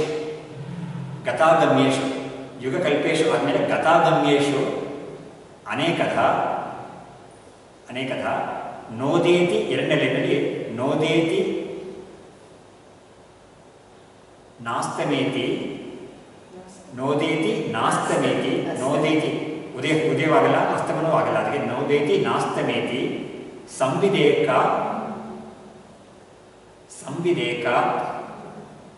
ಸ್ವಯಂ ಪ್ರಭಾ. ಹೀಗೆ ಅವ್ರು ಹೇಳ್ತಾ ಇದ್ದಾರೆ, ಹೀಗೆ ನಿನ್ನ ಚೈತನ್ಯ ಸ್ವರೂಪ ಅಂತ ಇದೆಯಲ್ಲ, ನಿನ್ನ ಸ್ವರೂಪವನ್ನೇ ನೀನೇ ಈ ಥರ ಪರೀಕ್ಷೆ ಮಾಡಿಕೊಂಡು ನಿನಗೆ ಪ್ರತಿ ದಿವಸದಲ್ಲೂ ನೀನು ನೋಡಿದ್ಯಾ ಇದನ್ನು. ಒಂದು ತಿಂಗಳಲ್ಲೂ ಇದೇ ಥರ ಇರುತ್ತೆ, ಒಂದು ವರ್ಷದಲ್ಲೂ ಇದೇ ಥರ ಇರುತ್ತೆ. ಸರಿ, ಒಂದು ಜನ್ಮದಲ್ಲೂ ಇಡೀ ಜನ್ಮವೂ ಹೀಗೆ ಇರುತ್ತೆ. ಆಮೇಲೆ ಒಂದು ಯುಗ ಅಂತ ತಗೊಂಡ್ರೆ ಕೂಡ ಆ ಯುಗದಲ್ಲಿ ಖಂಡಿತ ಇವನು ಒಂದಾನಂದ ಒಂದು ಜನ್ಮ ಪಡಿತಾನೆ ಇರ್ತಾನಲ್ವ. ಈ ಜನ್ಮ ಹೋದರೆ ಇನ್ನೊಂದು ಜನ್ಮ ಬರುತ್ತೆ ಖಂಡಿತ. ಆವಾಗಲೂ ಕೂಡ ಇವನಿಗೆ ಈ ಚೈತನ್ಯ ಸ್ವರೂಪಕ್ಕೆ ಲೋಪ ಆಗೋದೇ ಇಲ್ಲ. ಅದು ಒಂದು ಕಲ್ಪ ಹಾಕ್ಕೊಂಡು ತಗೊಂಡು ನಮಗೆ ನಮ್ಮ ಶಾಸ್ತ್ರದಲ್ಲಿ ಹೇಳ್ಕೊಡ್ತಾರೆ, ಎಷ್ಟೋ ಕೋಟ್ಯಾಂತರ ಜನ್ಮ ಇದಕ್ಕೂ ಆಗೋಗಿದೆ ನಮಗೆ ಅಂತ ಹೇಳ್ತಾರೆ. ಇನ್ನು ಮುಂದೆ ಕೂಡ ಎಷ್ಟೋ ಜನ್ಮಗಳು ಬರ್ಬೋದು ಅಂತ ಹೇಳ್ತಾರೆ. ಹಾಗಾಗಿ ಎಷ್ಟೋ ಜನ್ಮಗಳು ನಮಗೆ ಆಗೋಗಿದೆ ಅಂತ ಹೇಳಿದ್ರೆ ಎಷ್ಟೋ ಕಲ್ಪಗಳಲ್ಲಿ ನಾವು ಇದ್ದೀವಿ ಅಂತ ಆಗುತ್ತೆ. ಹಾಗಾಗಿ ನಾನು ಅಂತ ನಾವು ನಮ್ಮನ್ನು ಗುರುತಿಸ್ಕೊಂಡು ಹೇಳ್ತಾ ಇದ್ದೀವಲ್ಲ, ನಾನು ಯಾವತ್ತೂ ಇದ್ದಿದ್ದೀನಿ, ಯಾವತ್ತೂ ಇರ್ತೀನಿ, ನನಗೆ ಮಾತ್ರ ಅಳಿವಿಲ್ಲವೇ ಇಲ್ಲ. ಈ ದೇಹಗಳಿಗೆ ಮಾತ್ರ ಅಳಿವು ಬರ್ತಾ ಇರುತ್ತೆ, ಹುಟ್ಟು ಸಾಗೋದ ದೇಹಕ್ಕೆ ಬರುತ್ತೆ. ಆದರೆ ಮನಸ್ಸು, ಈ ಆತ್ಮ ಚೈತನ್ಯಕ್ಕೆ ಮಾತ್ರ ನಮ್ಮ ಸ್ವರೂಪವಾದ ಚೈತನ್ಯಕ್ಕೆ ಮಾತ್ರ ನೋದೇತಿ, ಅದೇ ಹೇಳಿದ್ರು, ಅದು ಉದಯವೂ ಆಗಲ್ಲ ಅಸ್ತಮವೂ ಆಗಲ್ಲ. ಅದಕ್ಕೆ ಸೂರ್ಯ ಹೇಗೆ ಉದಯವಾಗಿ ಅಸ್ತಮ ಆಗ್ತಾನೋ ಆ ಥರ ಇದಕ್ಕೆ ಆಗೋದೇ ಇಲ್ಲ ಅಂತ ಹೇಳ್ಬಿಟ್ಟು ಅಂತ ಒಂದು ಸ್ವರೂಪ ಸಂವಿತ್ ಅಂದರೆ ಜ್ಞಾನ ಸ್ವರೂಪ, ಚೈತನ್ಯ ಸ್ವರೂಪಕ್ಕೆ ಸಂವಿತ್ ಅಂತ ಹೆಸರು. ಸಂವಿತ್ ಏಕ ಸ್ವಯಂ ಪ್ರಭಾ ಅಂತ, ಅದು ಸ್ವಯಂ ಪ್ರಭಾವ ಸ್ವರೂಪ. ಅದು ಅದಕ್ಕೆ ಇನ್ನೊಂದು ಕಡೆಯಿಂದ ಬೆಳಕು ಬರಬೇಕು ಅಂತ ಅವಶ್ಯಕತೆ ಇಲ್ಲ. ತಾನೇ ಸ್ವರೂಪ, ಬೆಳಕಿನ ಸ್ವರೂಪ ಅದು. ಅದರಿಂದನೇ ಬಾಕಿದಕ್ಕೆಲ್ಲ ಬೆಳಕು ಸಿಗ್ತಾ ಇದೆ ಹೊರತು ಅದಕ್ಕೆ ಬೆಳಕು ಇನ್ನೊಂದು ಕಡೆ ಬರಬೇಕು ಅಂತ ಅವಶ್ಯಕತೆ ಇಲ್ಲ ಅಂತ ಹೇಳ್ಬಿಟ್ಟು ಅದನ್ನು ತುಂಬ ಚೆನ್ನಾಗಿದೆ ಶ್ಲೋಕ. ಇದನ್ನು ನಾವು ಕಟ್ ಮಾಡಿಕೊಂಡು ಅನುಸಂಧಾನ ಮಾಡ್ಕೊಂಡು ತುಂಬ ಚೆನ್ನಾಗಿರೋದು. ಅದು ಎಷ್ಟು ಚೆನ್ನಾಗಿ ನೋಡಿ, ಅವ್ರಿಗೆ ಎಷ್ಟು ತಿಳುವಳಿಕೆ ಇದೆ ಆ ವಿಷಯದಲ್ಲಿ, ಎಷ್ಟು ಧೈರ್ಯವಾಗಿ ಅದನ್ನು ಹೇಳ್ತಾರೆ. ಆಮೇಲೆ ನಮಗೆ ತಿಳಿಯೋ ಥರ ಎಷ್ಟು ಚೆನ್ನಾಗಿ ಹೇಳ್ಕೊಟ್ಟಿದ್ದಾರೆ ಬೇರೆಯವರು. ಇದಕ್ಕೆ ಮುಂಚೆ ಅವರು ಪರೀಕ್ಷೆ ಮಾಡಿದ್ದೇನೆ, ನೀನು ಬೆಳಗ್ಗೆ ಅಂತ ಸಾಯಂಕಾಲ ಅಂತ ನಿಮಗೆ ಶಬ್ದ ಸ್ಪರ್ಶ ರೂಪ ರಸ ಜ್ಞಾನ ಬರ್ತಾನೆ ಇರ್ತಲ್ವಪ್ಪ ಅಂತ ಹೇಳ್ತಾರೆ. ಖಂಡಿತ ಬರ್ತಾ ಇದೆ, ಅದು ಯಾರೂ ಇಲ್ಲ ಅಂತ ಹೇಳೋಕ್ಕಾಗಲ್ಲ. ಹಾಗಾಗಿ ಇಂಥ ಒಂದು ಶಬ್ದಜ್ಞಾನ, ಸ್ಪರ್ಶಜ್ಞಾನ, ರೂಪಜ್ಞಾನ, ರಸಜ್ಞಾನ, ಗಂಧಜ್ಞಾನ ಬರ್ತಾ ಇರುತ್ತೆ ನನಗೆ. ಅದೆಲ್ಲವೂ ಕೂಡ ಜ್ಞಾನಗಳಿರ್ತಾನೆ ನೋಡಿ. ಇವಾಗ ನಾನು ಅಸ್ಥಿ ಭಾತಿ ಪ್ರಿಯಂ ಅನ್ನೋದ್ರಲ್ಲಿ ಎಲ್ಲದರಲ್ಲೂ ಅಸ್ಥಿ ಅಸ್ಥಿ ಅಸ್ಥಿ ಭಾತಿ ಭಾತಿ ಭಾತಿ ಪ್ರಿಯಂ ಅನ್ನೋದು ಎಲ್ಲದರಲ್ಲೂ ಇದೆ ಅಂತ ನಾನು ಹೇಳಿದ್ನಲ್ಲ, ಅದೇ ಥರ ಅವ್ರು ತೋರಿಸೋದ್ರಲ್ಲಿ ಏನು ಮಾಡ್ತಾ ಇದ್ದಾರೆ ಅಂದರೆ, ಗಂಧಜ್ಞಾನ, ರೂಪಜ್ಞಾನ, ರಸಜ್ಞಾನ, ಶಬ್ದಜ್ಞಾನ ಅಂತ ಹೇಳುವಾಗ ಎಲ್ಲದರಲ್ಲೂ ಜ್ಞಾನ ಅನ್ನೋದು ಖಂಡಿತ ಎಲ್ಲದರಲ್ಲೂ ಇದೆ. ಆದರೆ ಶಬ್ದ ಅನ್ನೋದು ಬದಲಾವಣೆ ಹೋಗುತ್ತೆ, ರೂಪ ಅನ್ನೋದು ಬಂದ್ಬಿಡುತ್ತೆ. ರೂಪಜ್ಞಾನ ನೋಡ್ಬಿಟ್ಟು ನಮಗೆ ಸ್ವಲ್ಪ ಕಡೆ ಇನ್ನೊಂದು ಕಡೆ ಏನೋ ಒಂದು ವಾಸನೆ, ಗಂಧದ ಕಡೆ ಹಚ್ಚಿದರೆ ವಾಸನೆ ಬರ್ತಾ ಇದೆ ಅಂತ ಹೇಳಿದರೆ ಈ ರೂಪಜ್ಞಾನ ಹೋಗಿ ಆ ವಾಸನೆ ಬಂದ್ಬಿಡುತ್ತೆ ನಮಗೆ. ಹಾಗಾಗಿ ಗಂಧಜ್ಞಾನ ಬಂದ್ಬಿಡುತ್ತೆ. ಹಾಗಾಗಿ ಈ ಶಬ್ದ ಸ್ಪರ್ಶ ರೂಪರಸ ಗಂಧಗಳು ಮಾತ್ರ ಬದಲಾವಣೆ ಆಗ್ತಾ ಇರುತ್ತೆ, ಆದರೆ ಜ್ಞಾನ ಅನ್ನೋದು ಮಾತ್ರ ಬದಲಾವಣೆ ಆಗಲ್ಲ ಅಂತ ಹೇಳ್ಬಿಟ್ಟು ಆ ಜ್ಞಾನ ಅನ್ನೋದು ಒಂದೇ ರೀತಿಯಾದದ್ದು. ಅದಕ್ಕೆ ಈ ಉಪಾಧಿಗಳು ಸೇರ್ಕೊಳ್ಳುವಾಗ ಅದು ಬೇರೆ ಬೇರೆ ಅಂತ ಅನ್ನಿಸ್ಕೊಳ್ಳುತ್ತೆ ಹೊರತು ಅದು ಯಾವಾಗಲೂ ಒಂದೇ ರೀತಿಯಾಗಿರೋದು ಅಂತ ತೋರಿಸ್ಬಿಟ್ಟು ಈ ವೇದಾಂತದಲ್ಲಿ ನಮಗೆ ಅಪೇಕ್ಷಿತವಾದ ಯಾವುದು ಅಂತ ಹೇಳಿದ್ರೆ ಈ ಶಬ್ದಸ್ಪರ್ಶ ರೂಪರಸಗಳೆಲ್ಲ ಬರದೇ ಮಾಡಿಕೊಂಡು ಈ ಕೇವಲ ಜ್ಞಾನ ಅಂತ ಮಾತ್ರ ಒಂದು ಇದೆಯಲ್ಲ ಅದನ್ನು ಹಾಗೆ ಪ್ಯೂರ್ ಆಗಿ ಅದನ್ನು ಉಳಿಸ್ಕೋಬೇಕು ಅನ್ನೋದೇ ನಮ್ಮ ಉದ್ದೇಶವಾಗಿದೆ. ನಮ್ಮ ಒಂದು ಗೋಲ್ ಏನು ಅಂತ ಹೇಳಿದ್ರೆ ವೇದಾಂತದಲ್ಲಿ ಆ ಒಂದು ಪ್ಯೂರ್ ಆಗಿ ಅನ್ಕಂಟಾಮಿನೇಟೆಡ್ ಜ್ಞಾನ ಇದೆಯಲ್ಲ ಅದನ್ನು ನಾವು ಗಮನಿಸ್ಕೋಬೇಕು, ಅದನ್ನು ನಮ್ಮ ಮನಸ್ಸಿಗೆ ತಗೊಳ್ಬೇಕು. ಅದನ್ನೇ ಅಂಥದ್ದನ್ನೇ ಮುಕ್ತಿಗೆ ಕಾರಣವಾದ ಜ್ಞಾನ ಅಂತ ತೋರಿಸ್ಕೊಟ್ಟಿದ್ದಾರೆ. ಇದಕ್ಕೆ ಇನ್ನೊಂದು ಉದಾಹರಣೆ ನಾವು ಸಾಮಾನ್ಯವಾಗಿ ಹೇಳೋದು ನೀರು. ಅಂದರೆ ನಾವು ಎಷ್ಟೋ ಸತಿ ಹೇಳಿದ್ದೀವಿ ಇದನ್ನು, ನಮಗೆ ನಲ್ಲಿ ಬರೋ ನೀರು ಬಂದ್ಬಿಟ್ಟು ನಾವು ಶುದ್ಧವಾದ ನೀರು ಅಂತ ಅನ್ಕೊಂಡು ನಾವೇನು ಮಾಡ್ತೀವಿ, ಬೆಂದಿಗೆಯನ್ನು ಹಾಕಿಟ್ಕೊಂಡಿರ್ತೀವಿ. ಅದನ್ನಿಟ್ಕೊಂಡೇ ನಾವು ಹುಳಿ, ಸಾರು, ಟೀ, ಕಾಫಿ ಎಲ್ಲವನ್ನೂ ಮಾಡ್ತೀವಿ ನಾವು. ಅವಾಗ ಏನಾಯಿತು, ನಮಗೆ ಒಂದು ಕಾಫಿ ಅಂತ ಮಾಡಿದಾಗ ಏನಾಯಿತು, ಈ ನೀರೇ ಅದನ್ನು ಮುಖ್ಯವಾದ ಅಂಶವಾಗಿ ಇದ್ದಿದೆ. ಆದರೆ ಆ ನೀರಿಗೆ ಈ ಪುಡಿ ಗಿಡಿಯೆಲ್ಲ ಸೇರಿದಾಗ ಅದು ಇನ್ನೊಂದು ಹೆಸರು ತೊಗೊಂಡ್ಬಿಡುತ್ತೆ. ಆ ನೀರಿಗೆ ನಾವು ಹುಳಿ ಸಾರಿನ ಪುಡಿ ಏನಾದರೂ ಸೇರಿಸಿ ಅದನ್ನು ಕುದಿಸಿ ಏನಾದ್ರು ಮಾಡುವಾಗ ಅದು ಹುಳಿ ಸಾರು ಅಂತ ಅನಿಸ್ಕೊಂಡ್ಬಿಡುತ್ತೆ ಅದು. ಹಾಗಾಗಿ ಶುದ್ಧವಾದ ನೀರೇ ಹೇಗೆ ಅದಕ್ಕೆ ಯಾವುದನ್ನು ಬೆರೆಸ್ತೀವೋ ಆ ಒಂದು ಹೆಸರು ತಗೊಂಡ್ಬಿಡುತ್ತೋ, ಆದರೆ ಅದು ಯಾವ ಬೆರಕೆಯನ್ನು ಇಲ್ಲದೇ ಇರುವಾಗ ಅದು ಶುದ್ಧ ನೀರಾಗಿ ಇರುತ್ತೋ ಆ ಥರವೇ ಈ ಜ್ಞಾನ ಸ್ವರೂಪ ಕೂಡ, ಜ್ಞಾನ ಸ್ವರೂಪ ಅನ್ನೋದು ಶುದ್ಧವಾಗೇ ಇರುತ್ತೆ ಯಾವಾಗಲೂ. ಆದರೆ ಅದಕ್ಕೆ ಈ ಬೆರಕೆ ಬರೋದ್ರಿಂದ ಏನಾಗುತ್ತೆ, ಅದಕ್ಕೆ ಒಂದು ಕಂಟಾಮಿನೇಟ್ ಆಗಿ ಅದು ಅಶುದ್ಧವಾಗಿ ಕಲುಷೀಕೃತವಾಗೋಗುತ್ತೆ ಅದು. ಹಾಗಾಗಿ ಈ ಮನಸ್ಸನ್ನು ಇದು ಕಂಟ್ರೋಲ್ ಮಾಡು ಅಥವಾ ಮನಸ್ಸಿಗೆ ವೃತ್ತಿಯಲ್ಲಿ ಮಾಡ್ಕೋ, ಧ್ಯಾನ ಮಾಡು ಅಂತೆಲ್ಲ ಹೇಳುವಾಗೆಲ್ಲ ಏನು ಉದ್ದೇಶ ಅಂತ ಹೇಳಿದ್ರೆ ಈ ಬೆರಕೆ ಮಾಡೋದನ್ನು ನಿಲ್ಲಿಸು ಆ ಸಮಯದಲ್ಲಿ ಅಂತ ಅವರ ಉದ್ದೇಶ. ಅದಕ್ಕೆ ಪ್ರಯತ್ನ ಮಾಡಬೇಕಾಗುತ್ತೆ. ಹಾಗಾಗಿ ಅಂಥ ಒಂದು ಚೈತನ್ಯ ಸ್ವರೂಪ ಅದೇವೆ ನಮ್ಮದು. ಆ ಚೈತನ್ಯ ಸ್ವರೂಪಕ್ಕೆ ಯಾವುದೇ ಧಕ್ಕೆ ಬರೋದೇ ಇಲ್ಲ. ಎಲ್ಲರ ಸ್ವರೂಪವೂ ಆ ಚೈತನ್ಯ ಸ್ವರೂಪವೇ, ಅದರಲ್ಲಿ ಏನು ವ್ಯತ್ಯಾಸ ಇರಲಿಲ್ಲ. ಹಾಗಾಗಿ ಆ ಒಂದು ಸ್ವರೂಪವನ್ನು ನಾವು ಕಂಡುಕೊಂಡು ಅದೇ ನನ್ನ ಸ್ವರೂಪ ಅಂತ ತಿಳ್ಕೊಂಡ್ರೆ ಅದೇ ನಮಗೆ ಮುಕ್ತಿಗೆ ಕಾರಣ ಅಂತ, ಅದನ್ನೇ ಜ್ಞಾನ ಅಂತ ಹೇಳಿದ್ರು. ಹೀಗೆ ಅವ್ರು ಏನು ಮಾಡಿದ್ರೆ, ಅದೇ ನಾನು ಹೇಳಿದ್ರ ಅಸ್ಥಿ ಬಾತಿ ಪ್ರಿಯಂ ಅಂತ ನಾವು ಹೇಗೆ ಹೇಳ್ತೀವೋ ಅವರು ಜ್ಞಾನ ಅನ್ನೋದನ್ನು ನೋಡಿಕೊಂಡು ಎಲ್ಲದರಲ್ಲೂ ಇರೋ ಜ್ಞಾನ, ಈ ಜ್ಞಾನಕ್ಕೆ ಧಕ್ಕೆ ಬರೋದೇ ಇಲ್ಲ ಅಂತ ಹೇಳ್ಬಿಟ್ಟು ಅದನ್ನು ಡೆಮಾನ್ಸ್ಟ್ರೇಟ್ ಮಾಡಿ ತೋರಿಸ್ಬೇಕು ಒಂದು ದಿವಸಕ್ಕೆ. ಇದನ್ನೇ ನೀನು ಒಂದು ತಿಂಗಳಿಗೆ ಎಕ್ಸ್ಟೆಂಡ್ ಮಾಡು, ಒಂದು ವರ್ಷಕ್ಕೆ ಎಕ್ಸ್ಟೆಂಡ್ ಮಾಡು, ಒಂದು ಯುಗಕ್ಕೆ ಕೂಡ ಎಕ್ಸ್ಟೆಂಡ್ ಮಾಡ್ಬೋದು, ಒಂದು ಕಲ್ಪಕ್ಕೆ ಎಕ್ಸ್ಟೆಂಡ್ ಮಾಡ್ಬೋದು. ಖಂಡಿತ ಅದಕ್ಕೆ ಮಾತ್ರ ಒಂದು ಹೇಳೋದು ಅಥವಾ ಇದು ಅಸ್ತಮನ ಆಗೋದು ಅನ್ನೋದು ಖಂಡಿತ ಅದಕ್ಕೆ ಮಾತ್ರ ಬರೋದೇ ಇಲ್ಲ ಅಂತ ಹೇಳ್ಬಿಟ್ಟು ಅಂಥ ಒಂದು ಸ್ವರೂಪವೇ ನಿತ್ಯ ಸ್ವರೂಪ. ಅದಕ್ಕೇನೆ ನಾವು ಆತ್ಮ ಅಂತ ಹೇಳ್ತೀವಿ, ಅದನ್ನೇ ಬ್ರಹ್ಮ ಅಂತ ಹೇಳ್ತೀವಿ ನಾವು ಅಂತ ಹೇಳ್ತೀವಿ. ಹಾಗಾಗಿ ಇಂಥ ಒಂದು ಸ್ವರೂಪವನ್ನು ನಾವು ಕಂಡ್ಕೋಬೇಕು ಅಂತ ಹೇಳ್ಬಿಟ್ಟು ಅದನ್ನು ಕಂಡುಕೊಳ್ಳೋಕ್ಕೆ ಇರಬೇಕಾದ ಒಂದು ದಾರಿ ಯಾವುದು ಅಂತ ಹೇಳಿದ್ರೆ ಭಕ್ತಿ ಅಂತ ಹೇಳಿದ್ರು. ಆ ಭಕ್ತಿ ಎಲ್ಲಿ ಹೋಗಿ ಪರಾಕಾಷ್ಠತೆ ಆಗಬೇಕು ಅಂತ ಹೇಳಿದ್ರೆ ಈ ಶುದ್ಧವಾದ ಸ್ವಸ್ವರೂಪ ಅನುಸಂಧಾನ ಭಕ್ತಿ ಅಂತ ಹೇಳಿದ್ರಲ್ಲ ಆ ಒಂದು ವಿಷಯಕ್ಕೆ ಹೋಗಬೇಕು. ನಾನು ವಸ್ತುಗಳೆಲ್ಲ ಸಂಗ್ರಹ ಮಾಡಿಕೊಂಡು ಒಂದು ಪೂಜೆ ಮಾಡ್ತಾ ಇದ್ದೀನಲ್ಲ ಅದು ಭಕ್ತಿನೇ, ಅದು ಒಂದು ಮಟ್ಟದ ಭಕ್ತಿ ಅದು. ಆದರೆ ವಾಸ್ತವವಾದ ಉತ್ಕೃಷ್ಟವಾದ ಉತ್ತಮವಾದ ಭಕ್ತಿ ಯಾವುದು ಅಂತ ಹೇಳಿದ್ರೆ ಸ್ವಸ್ವರೂಪವನ್ನು ಅನುಸಂಧಾನ ಮಾಡೋದು. ಅದು ಹೇಗೆ ಅಂತ ಹೇಳಿದ್ರೆ ಈ ರೀತಿಯಲ್ಲಿ ನಾವು ಇವಾಗ ನೋಡಿದ್ರಲ್ಲ ಆ ರೀತಿಯಲ್ಲಿ ಸ್ವರೂಪವನ್ನು ನಾವು ಗುರುತು ಮಾಡಿಕೊಂಡು ಅದನ್ನು ನಾವು ಅನುಸಂಧಾನ ಮಾಡೋದೇ ಎಲ್ಲದಕ್ಕಿಂತ ದೊಡ್ಡ ಭಕ್ತಿ ಅಂತ ಹೇಳ್ಬಿಟ್ಟು ಅದನ್ನೇ ಪರಾಭಕ್ತಿ ಅಂತ ಹೇಳ್ಬಿಟ್ರು. ಅದನ್ನೇ ಶಂಕರಾಚಾರ್ಯರು ಪರಾಜ್ಞಾನ ನಿಷ್ಠ ಅಂತ ಹೇಳ್ಬಿಟ್ರು. ಜ್ಞಾನ ನಿಷ್ಠೆ ಅಂತ ಹೇಳಿದ್ರೆ ಆ ಜ್ಞಾನದಲ್ಲೇ ನಾವು ನಿಂತಿರೋದು ಅಂತ. ನಿಷ್ಠ ಅಂತ ಹೇಳಿದ್ರೆ ನಿತರಾಂ ಸ್ಥಿತಿ ನಿಷ್ಠ ಅಂತ, ಅದರಲ್ಲಿ ನಿಂತಿರೋದು ಅಂತ.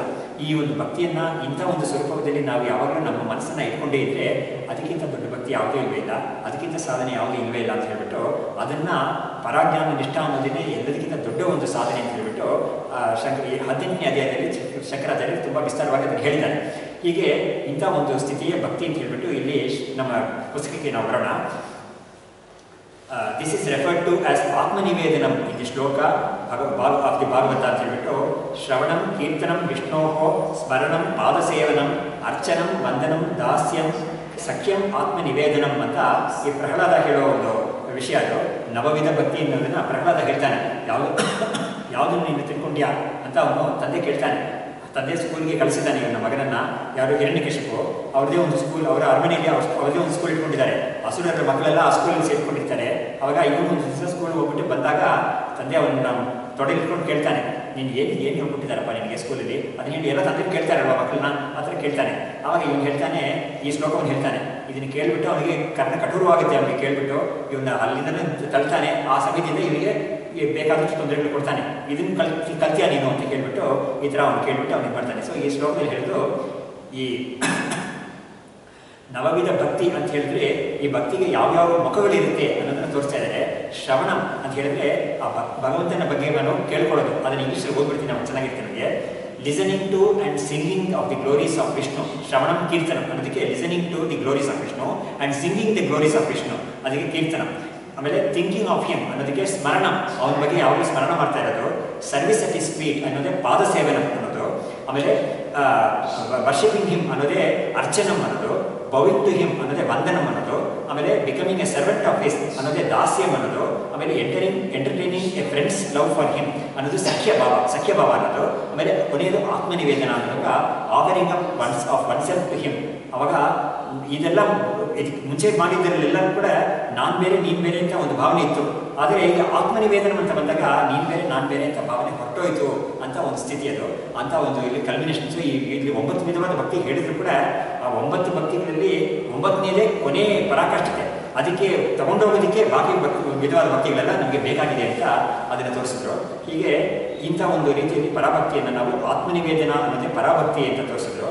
ಆತ್ಮನಿವೇದನ ಅಂತ ಒಬ್ಬನಿಗೆ ಆಗೋದು ಅಂತ ಹೇಳಿದ್ರೆ ಅವನು ಬೇರೆ ಯಾವುದಾದ್ರೂ ಒಂದು ವಸ್ತು ತುಂಬ ಚೆನ್ನಾಗಿರೋ ಒಂದು ವಸ್ತು ಮಾಡ್ಕೊಂಡಿದ್ದಾರೆ, ಒಂದು ಒಳ್ಳೆ ಪಾಯಸ ಮಾಡಿದ್ದಾರೆ ಅಥವಾ ಒಂದು ಒಳ್ಳೆ ಪಂಚಪಕ್ಷ ಅನ್ನವನ್ನು ಮಾಡಿ ನೈವೇದ್ಯ ಮಾಡ್ತೀವಲ್ಲ ನಾವು, ಅಂಥ ಒಂದು ನೈವೇದ್ಯ ಅಲ್ಲ ಇದು. ಇದು ಆತ್ಮನನ್ನೇ ನೈವೇದ್ಯ ಮಾಡೋದು ಅಂತ ಹೇಳಿದ್ರೆ ಇಲ್ಲಿ ಯಾವುದನ್ನು ಬಿಟ್ಬಿಡೋದು ಅಂತಲ್ಲ. ಇದು ಈ ಆತ್ಮಸ್ವರೂಪ ನೀನೇ ಅಂತ ತಿಳ್ಕೊಳ್ಳೋದು. ನಾನು ಮೊದಲು ಹೇಳಿದ್ದು ಯಾವುದು ಅಂತ ಹೇಳಿದ್ರೆ ನಮಸ್ಕಾರ ಮಾಡುವಾಗ ನಾನಲ್ಲ ಅಂತ ಹೇಳ್ಬಿಟ್ಟು ದೇಹಾದಿಗಳಂತ ಯಾವುದಿದೆಯೋ ಅದು ನಾನಲ್ಲ ಅಂತ ತ್ಯಜಿಸೋದು. ಆದರೆ ಈ ಆತ್ಮನಿವೇದನ ಅನ್ನೋದ್ರಲ್ಲಿ ಅದು ಇರುತ್ತೆ, ಒಳಗಡೆ ಅಡಗಿರುತ್ತೆ ಅದು. ಆದರೆ ಇಲ್ಲೇನು ಅಂತ ಹೇಳಿದ್ರೆ ನನ್ನ ಸ್ವರೂಪ ನಿನ್ನ ಸ್ವರೂಪಕ್ಕಿಂತ ಬೇರೆ ಅಲ್ಲ ಅಂತ ಒಂದು ಬುದ್ಧಿ ಇದೆಯಲ್ಲ, ಅದೇ ಆತ್ಮನಿವೇದನ ಅಂತ. ನನಗೆ ಅಸ್ತಿತ್ವ ನಿನ್ನೆ ಬಿಟ್ಟು ನನಗೆ ಅಸ್ತಿತ್ವ ಬೇರೆ ಯಾವುದಿಲ್ಲ ಅಂತ ಹೇಳಿದ್ರೆ ನೀನು ನಾನು ಅಂತ ಎರಡು ಇಲ್ಲವೇ ಇಲ್ಲ, ಇರೋದು ಒಂದೇನೆ ಅಂತ ಒಂದು ಬುದ್ಧಿ ಇದೆಯಲ್ಲ, ಅಂತ ಒಂದು ಬುದ್ಧಿಗೆ ಈ ಥರ ಒಂದು ಆತ್ಮನಿವೇದನ ಅಂತ ಹೇಳಿದರು. ಇದಕ್ಕೆ ಮುಂದೆ ಹೇಳ್ತಾ ಇದ್ದಾರೆ which enumerates the 9 stages of bhakti each leading to the next ಅಂತ ನೋಡಿ. ಅದು 9 ಸ್ಟೇಜಸ್ಸಲ್ಲಿ ಕೂಡ ಮೊದಲನೇದು ಎರಡನೇದಕ್ಕೆ ಲೀಡ್ ಆಗಬೇಕು ಅಂತ ತೋರಿಸಿದ್ದಾರೆ. ಇದನ್ನೇ ಕೂಡ ನಮ್ಮ ಇದರಲ್ಲಿ ಅಷ್ಟಾಂಗ ಯೋಗ ಅಂತ ಹೇಳ್ತೀವಲ್ಲ, ಪತಂಜಲಿ ಯೋಗದಲ್ಲಿ ಯಮ ನಿಯಮ ಆಸನ ಪ್ರಾಣಾಯಾಮ ಪ್ರತ್ಯಾಹಾರ ಧಾರಣ ಧ್ಯಾನ ಸಮಾಧಿ ಅಂತ 8 ಅಂಗಗಳು ಹೇಳ್ತೀವಲ್ಲ, ಅಲ್ಲೂ ಕೂಡ ಯಮ ಅನ್ನೋದು ನಿಯಮ ಅನ್ನೋದಕ್ಕೆ ಯಮ ನಿಯಮ ಅಂತ ಹೇಳ್ಬಿಟ್ಟು ಅದು ಒಂದಕ್ಕೊಂದು ಸೋಪಾನ. ಮೊದಲನೇದು ಎರಡನೇದಕ್ಕೆ ಸೋಪಾನ, ಎರಡನೇದು ಮೂರನೇದಕ್ಕೆ ಸೋಪಾನ. ಅವಾಗ ಏನು ಹೇಳ್ತಾರೆ, ನಿನಗೆ ಯಾವುದಾದ್ರೂ ಒಂದು ಸ್ಟೇಜಲ್ಲಿ ನಿನಗೆ ತೊಂದರೆ ಬರ್ತಾ ಇದೆ ಅಂತ ಹೇಳಿದ್ರೆ ಆ 8ರಲ್ಲಿ ನೀನು ಅದು ಹಿಂದಿನ ಸೋಪಾನ ಚೆನ್ನಾಗಿ ಮಾಡಿಲ್ಲ, 8ನೇ ಕ್ಲಾಸಲ್ಲಿ ತುಂಬ ಫೇಲ್ ಆಗ್ತಾನೆ ಇದೆ ಅಂತ ಹೇಳಿದ್ರೆ 7ನೇ ಕ್ಲಾಸ್ ಪಾಠವೇ ಸರಿಯಾಗಿ ಕಲ್ತಿಲ್ಲ ಅವನು. ಹಾಗಾಗಿದೆ ಅಲ್ಲಿ ಅಲ್ಲೇ ಇರಬೇಕಾಗಿತ್ತು, ಅದೇ ಇರೋ ಪಾಪ ಇಲ್ಲಿ ತಂದು ಬಿಟ್ಬಿಟ್ಟಿದ್ದಾರೆ ಅವನ್ನ. ಹಾಗಾಗಿ ಅವನ ಕೆಲಸಕ್ಕೆ ಹಿಂದೆ ಕಳಿಸೋದು ಉಂಟು, ಡಿಪ್ರಮೋಷನ್ ಮಾಡೋದು ಉಂಟು ಅಂತ ಕೆಲಸಕ್ಕೆ ಹೇಳ್ತಾರೆ. ಈ ಕಾಲದಲ್ಲಿ ಇಲ್ಲದೆ ಇರ್ಬೋದು, ಏನೇ ಇದ್ರೂ ವಿಷಯ ಇಷ್ಟೇನೆ. ಅವನಿಗೆ ಮುಂದಕ್ಕೆ ಹೋಗಬೇಕಾದ್ರೆ ಹಿಂದಿನ ಒಂದು ಹಂತದಲ್ಲಿ ಆ ಸೋಪಾನದಲ್ಲಿ ಚೆನ್ನಾಗಿ ಒಂದು ಕಾಲು ಊರಿರಬೇಕು, ಅಲ್ಲಿ ಚೆನ್ನಾಗಿ ಒಂದು ತರಬೇತಿ ಚೆನ್ನಾಗಿ ಪಡ್ಕೊಂಡಿರಬೇಕು ಅನ್ನೋದು ಅಲ್ಲೂ ಇದೆ. ಇಲ್ಲೂ ಕೂಡ ಅದೇ ಇದೆ ಅಂತ ಅದನ್ನು ತೋರಿಸಕ್ಕೆ ಅಂದ್ಕೊಂಡೆ. ಈ ಆತ್ಮನಿವೇದನ wood mean absolute dedication, surrendering oneself body and soul in entirety as demanded in the Gita. ಸರ್ವಧರ್ಮಾನ್ ಪರಿತ್ಯಜ್ಯ ಮಾಮೇಕಂ ಶರಣಂ ವ್ರಜ ಅಂತ ಅಲ್ಲಿ ಹೇಳಿದಾರಲ್ಲ. ಸರ್ವಧರ್ಮಾನ್ ಅಂತ ಹೇಳಿದ್ರೆ ಧರ್ಮ ಅಂತ ಹೇಳಿದ್ರು, ಆ ಧರ್ಮ ಅನ್ನೋದ್ರಲ್ಲಿ ಅಧರ್ಮ ಅನ್ನೋದನ್ನು ಸೇರಿಸ್ಕೋಬೇಕು ಅಂತ ಶಂಕರಾಚಾರ್ಯರಲ್ಲಿ ಭಾಷೆ ಮಾಡಿದ್ದಾರೆ. ಹಾಗಾಗಿ ಯಾತಕ್ಕೆ ಅದನ್ನು ಹೇಳಿದ್ರು ಅಂತ ಹೇಳಿದ್ರೆ ಧರ್ಮ ಮತ್ತು ಅಧರ್ಮ ಎರಡೂ ಕೂಡ ಪುನರ್ಜನ್ಮಕ್ಕೆ ಕಾರಣವಾಗುತ್ತೆ. ಹಾಗಾಗಿ ಧರ್ಮ ಅನ್ನೋದು ಹೇಗೆ ಪುಣ್ಯವನ್ನು ಕೊಟ್ಟು ಇವನಿಗೆ ಪುನರ್ಜನ್ಮಕ್ಕೆ ಖಂಡಿತ ಕಾರಣವಾಗುತ್ತೋ ಅದೇ ಥರ ಅಧರ್ಮ ಅನ್ನೋದು ಆಗೇ ಆಗುತ್ತೆ. ಹಾಗಾಗಿ ಧರ್ಮವನ್ನು ಅಧರ್ಮವನ್ನು ಎರಡೂ ಬಿಡಬೇಕು ಅಂತ ಹೇಳಿದರು. ಬಿಡಬೇಕು ಅಂತ ಹೇಳಿದ್ರೆ ಆ ಆಚರಣೆಯನ್ನು ಪೂರ್ತಿ ಬಿಡುವಂತ ಹೇಳ್ತಾ ಇಲ್ಲ, ಆದರೆ ಒಬ್ಬನ ಒಂದು ದೃಷ್ಟಿ ಯಾವುದ್ರಲ್ಲಿ ಇರಬೇಕು ಅಂತ ಹೇಳಿದ್ರೆ ಧರ್ಮಾಧರ್ಮಗಳಿಗಿಂತ ಮೀರಿ ಇರೋ ಒಂದು ಸ್ವರೂಪ ಇದೆಯಲ್ಲ, ಆ ಸ್ವರೂಪವನ್ನು ಅದನ್ನು ನಾನು ತಿಳ್ಕೊಳ್ಳೋಕ್ಕೆ ನನಗೆ ಬುದ್ಧಿ ಇರಬೇಕು. ಇದಕ್ಕೆ ಕಠೋಪನಿಷತ್ ಅಂತ ಒಂದು ಉಪನಿಷತ್ತಿದೆ. ಅದರಲ್ಲಿ ನಚಿಕೇತ ಕೇಳ್ತಾನೆ ಯಮನನ್ನು, ನನಗೆ ಇಂಥ ಒಂದು ಸ್ವರೂಪವನ್ನು ನೀನು ಹೇಳ್ಕೊಡು. ನೋಡಿ ಅವನು ಕೇಳ್ತಾ ಇದ್ದಾನೆ, ನನಗೆ ಗೊತ್ತಿಲ್ಲ ಅಂತ ಒಂದು ವಿಷಯವನ್ನು ಕೇಳ್ತಾ ಇದ್ದಾನೆ. ಆ ಗೊತ್ತಿಲ್ಲದೆ ಇರೋ ವಿಷಯವನ್ನು ಅವನು ಹೇಗೆ ಹೇಳ್ತಾನೆ ಅಂತ ಹೇಳಿದ್ರೆ ಅವ್ನು ಹೇಳೋ ಒಂದು ರೀತಿ ಇದೆಯಲ್ಲ ಅದು ಅತ್ಯಂತ ತುಂಬ ಚೆನ್ನಾಗಿದೆ ಅಂತ ಹೇಳ್ಬಿಟ್ಟು ಶಂಕರಾಚಾರ್ಯರಿಗೆ ತುಂಬ ಇಷ್ಟವಾಗಿದೆ. ಅದನ್ನು ತುಂಬ ಕಡೆ ಕೋಟ್ ಮಾಡಿದ್ದಾರೆ. ನೋಡಿ ಅವನು ಅದ್ರ ಬಗ್ಗೆ ಮಾಹಿತಿ ಪಡ್ಕೊಳ್ಳೋಕ್ಕೆ ಮುಂಚೆ ಪ್ರಶ್ನೆ ಕೇಳ್ತಾ ಇದ್ದಾನೆ. ಆ ಪ್ರಶ್ನೆಯಲ್ಲಿ ಅವನು ಯಾವುದೇ ಆತ್ಮನಿಗೆ ಒಂದು ಡೆಫಿನೇಷನ್ ಕೊಡ್ತಾ ಇದ್ದಾನೋ ಆ ಡೆಫಿನೇಷನ್ ಗಟ್ಟಿಯಾಗಿ ನಿಂತ್ಬಿಡ್ತದೆ. ಯಮ ಹೇಳಿದ್ದಕ್ಕೂ ಕೂಡ ಅಷ್ಟೊಂದು ಬೆಲೆ ಇಲ್ಲ ಅದಕ್ಕೆ. ನಚಿಕೇತ ಪ್ರಶ್ನೆ ಕೇಳಿದ್ನಲ್ಲ ಗೊತ್ತಿಲ್ಲ ಅಂತ, ಆ ಪ್ರಶ್ನೆ ಅವನು ಹೇಗೆ ಪ್ರಶ್ನೆ ಕೇಳಿದ್ನೋ ಆತ್ಮನಿಗೆ ಒಂದು ಡೆಫಿನೇಷನ್ ಕೊಟ್ಟನಲ್ಲ, ಆ ಡೆಫಿನೇಷನ್ ಅಷ್ಟು ಸುಂದರವಾಗಿದೆ ಅಂತ ಹೇಳ್ಬಿಟ್ಟು ಹೇಳ್ತಾರೆ. ಅಲ್ಲಿ ಅವನು ಹೇಳ್ತಾನೆ, ಅನ್ಯತ್ರ ಧರ್ಮಾತ್ ಅನ್ಯತ್ರ ಅಧರ್ಮಾತ್ ಅನ್ಯತ್ರ ಅಸ್ಮಾತ್ ಕೃತಾಕೃತಾತ್ ಅನ್ಯತ್ರ ಭೂತಾಚ್ಚ ಭವ್ಯಾಚ್ಚ ಎತ್ತದ್ ಪಶ್ಯತಿ ತದ್ವದ ಅಂತ ಹೇಳ್ಬಿಟ್ಟು ಅವ್ನು ಹೇಳ್ತಾನೆ. ಅರ್ಥ ಹೇಳ್ತೀನಿ ನಾನು. ಅನ್ಯತ್ರ ಧರ್ಮಾತ್ ಅನ್ಯತ್ರ ಅಧರ್ಮಾತ್ ಅಂದರೆ ಧರ್ಮ ಮತ್ತು ಅಧರ್ಮ ಎರಡಕ್ಕೂ ಮೀರಿರೋ ಒಂದು ಸ್ವರೂಪ ಅದು.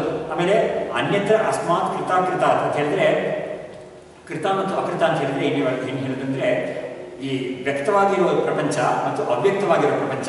ಅಕೃತ ಅಂತ ಹೇಳಿದ್ರೆ ಅದು ವ್ಯಕ್ತವಾಗಿ ಇನ್ನೊಂದು ತೋಡ್ಕೊಂಡಿಲ್ಲ, ಹಾಗಾಗಿ ಅದು ಕಾರಣ ಅವಸ್ಥೆಯಲ್ಲಿ ಇದೆ, ಕಾರ್ಯಾವಸ್ಥೆಗೆ ಬಂದಿಲ್ಲ ಇದು. ಹಾಗಾಗಿ ಅವ್ರು ಹೇಳ್ತಾ ಇದ್ದಾರೆ ಕಾರಣ ಮತ್ತು ಕಾರ್ಯ ಎರಡಕ್ಕೂ ದಾಟಿರೋದು, ಕಾರ್ಯ ಕಾರಣ ವಿನಿರ್ಮುಕ್ತ ಅಂತೆಲ್ಲ ಬರ್ತಾರೆ ಇದರಲ್ಲಿ ಲಲಿತಾ ಸಹಸ್ರನಾಮದಲ್ಲಿ. ಹಾಗಾಗಿ ಕಾರ್ಯ ಮತ್ತು ಕಾರಣ ಎರಡಕ್ಕೂ ದಾಟಿರೋದು ಅಂತ. ಯಾಕೆಂದರೆ ನೋಡಿ, ಈ ತತ್ವ ಅನ್ನೋದು ಯಾವುದು ಅಂತ ಹೇಳಿದ್ರೆ ಅದು ನಾವು ತಿಳ್ಕೋಬೇಕು, ತುಂಬ ಮುಖ್ಯವಾದ ವಿಷಯ ಅದು. ಈ ಬ್ರಹ್ಮಸ್ವರೂಪ ಅಥವಾ ಆತ್ಮಸ್ವರೂಪ ಅಂತ ಯಾವುದನ್ನು ನಾವು ಪರಮಾರ್ಥ ತತ್ವ ಅಂತ ಹೇಳ್ತೀವೋ, ಆ ತತ್ವ ಯಾವುದರಿಂದಲೂ ಹುಟ್ಟಿಲ್ಲ ಮತ್ತು ಅದು ಯಾವುದನ್ನು ಹುಟ್ಟಿಸೋದೂ ಇಲ್ಲ. ಅದು ಯಾವುದಕ್ಕೂ ಯಾವುದರ ಕಾರ್ಯ ಅಂತ ಹೇಳಿದ್ರೆ ಎಫೆಕ್ಟ್ ಅಂತ, ಕಾರಣ ಅಂತ ಹೇಳಿದ್ರೆ ಕಾಸ್ ಅಂತ. ಇವಾಗ ಮಣ್ಣು ಅಂತ ತಗೊಂಡ್ರೆ ನಮಗೆ ಅದು ಮಡಿಕೆಗೆ ಕಾಸ್ ಆಗಿದೆ. ಮಡಿಕೆ ಅನ್ನೋದು ಎಫೆಕ್ಟ್, ಮಣ್ಣು ಅನ್ನೋದು ಕಾಸ್. ಕಾಸ್ ಅನ್ನೋದಕ್ಕೆ ಕಾರಣ ಅಂತ ಹೇಳ್ತೀವಿ, ಎಫೆಕ್ಟ್ ಅನ್ನೋದಕ್ಕೆ ಕಾರ್ಯ ಅಂತ ಹೇಳ್ತೀವಿ. ಹಾಗಾಗಿ ಈ ಬ್ರಹ್ಮಸ್ವರೂಪ ಅನ್ನೋದು ಯಾವುದೋ ಒಂದರಿಂದ ಹುಟ್ಕೊಂಡು ಇರೋ ಕಾರ್ಯವೂ ಅಲ್ಲ, ಅದು ಆಮೇಲೆ ಯಾವುದನ್ನು ಹುಟ್ಟಿಸುವ ಒಂದು ಕಾರಣವೂ ಅಲ್ಲ. ಅದಕ್ಕೆ ಕಾರ್ಯ ಕಾರಣ ನಿರ್ಮುಕ್ತ ಅಂತ ಹೇಳ್ತಾರೆ ಅದನ್ನ. ಆ ಸ್ವರೂಪ ಅದು ಆ ಎರಡಕ್ಕೂ ದಾಟಿದ ಸ್ವರೂಪ. ಯಾಕೆಂದ್ರೆ ಕಾರ್ಯ ಅಂತ ಬಂದರೆ ಏನಾಗುತ್ತೆ ಅಂತ ಹೇಳಿದ್ರೆ ಖಂಡಿತ ಅದು ಯಾವುದರಿಂದ ಹುಟ್ಕೊಂಡಿದೆ ಅಂತ ಆಯಿತು.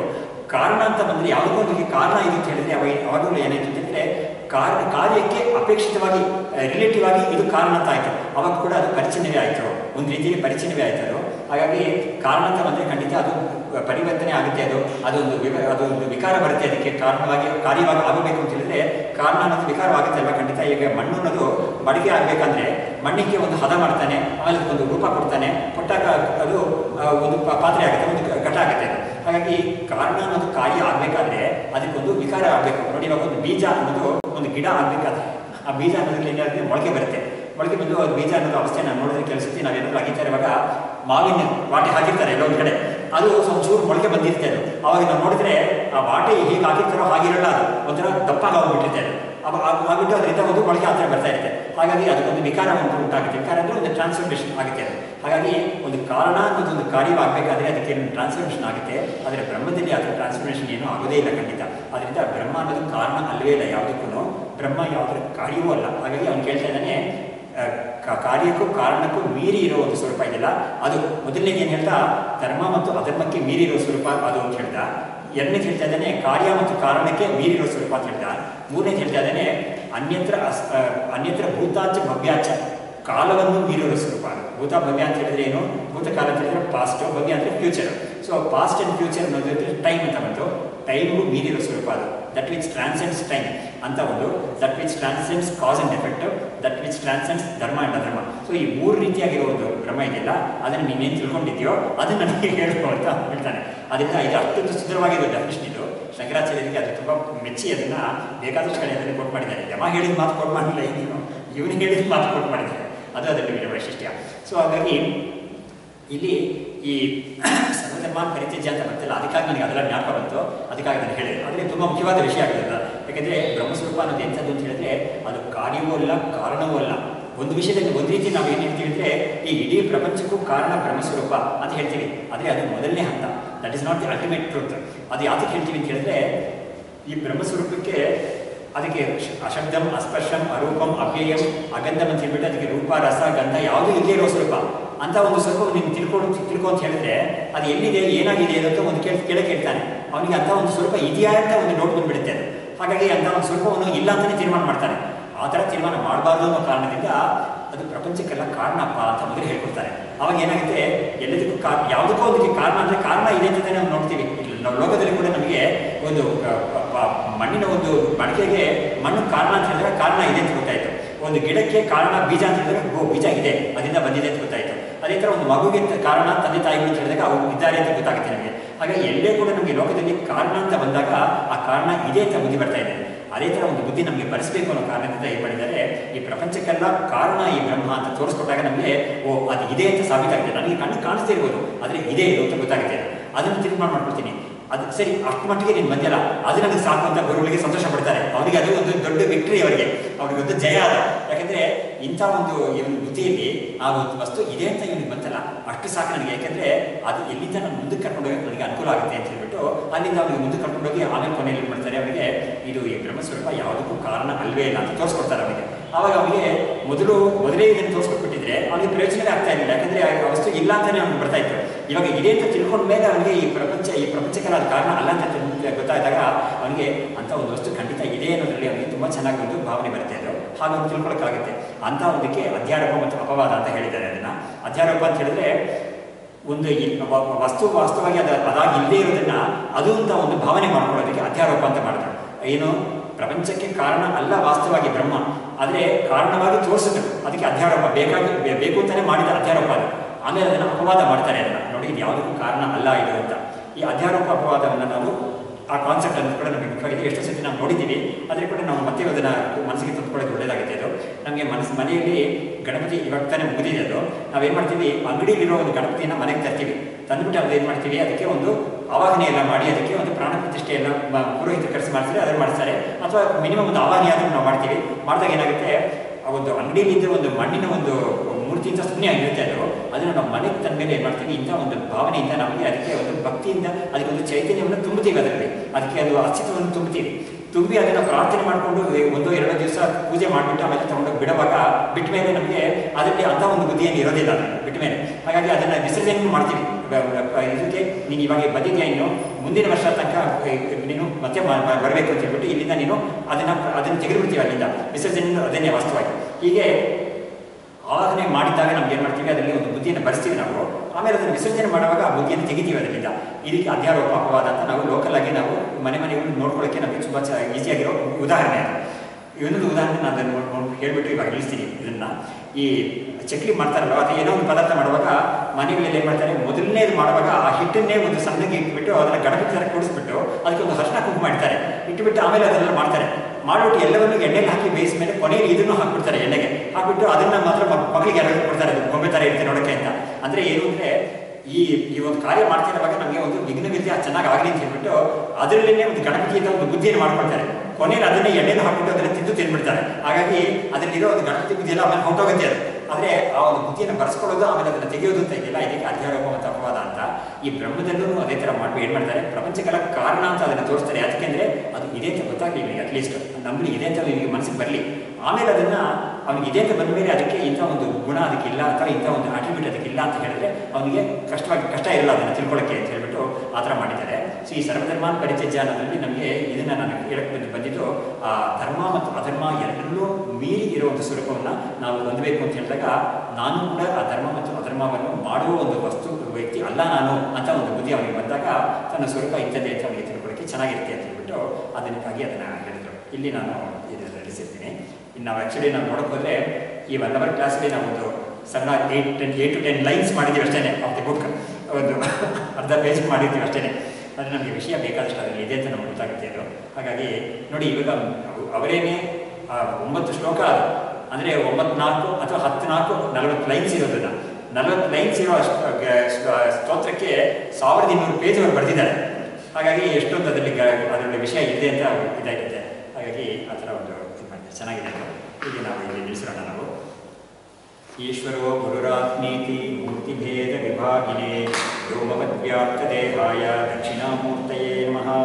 ಶ್ರುತಿಸ್ಮೃತಿಪುರಾಣಾನಾಮಾಲಯಂ ಕರುಣಾಲಯಂ ನಮಾಮಿ ಭಗವತ್ಪಾದಂ ಶಂಕರಂ ಲೋಕಶಂಕರಂ.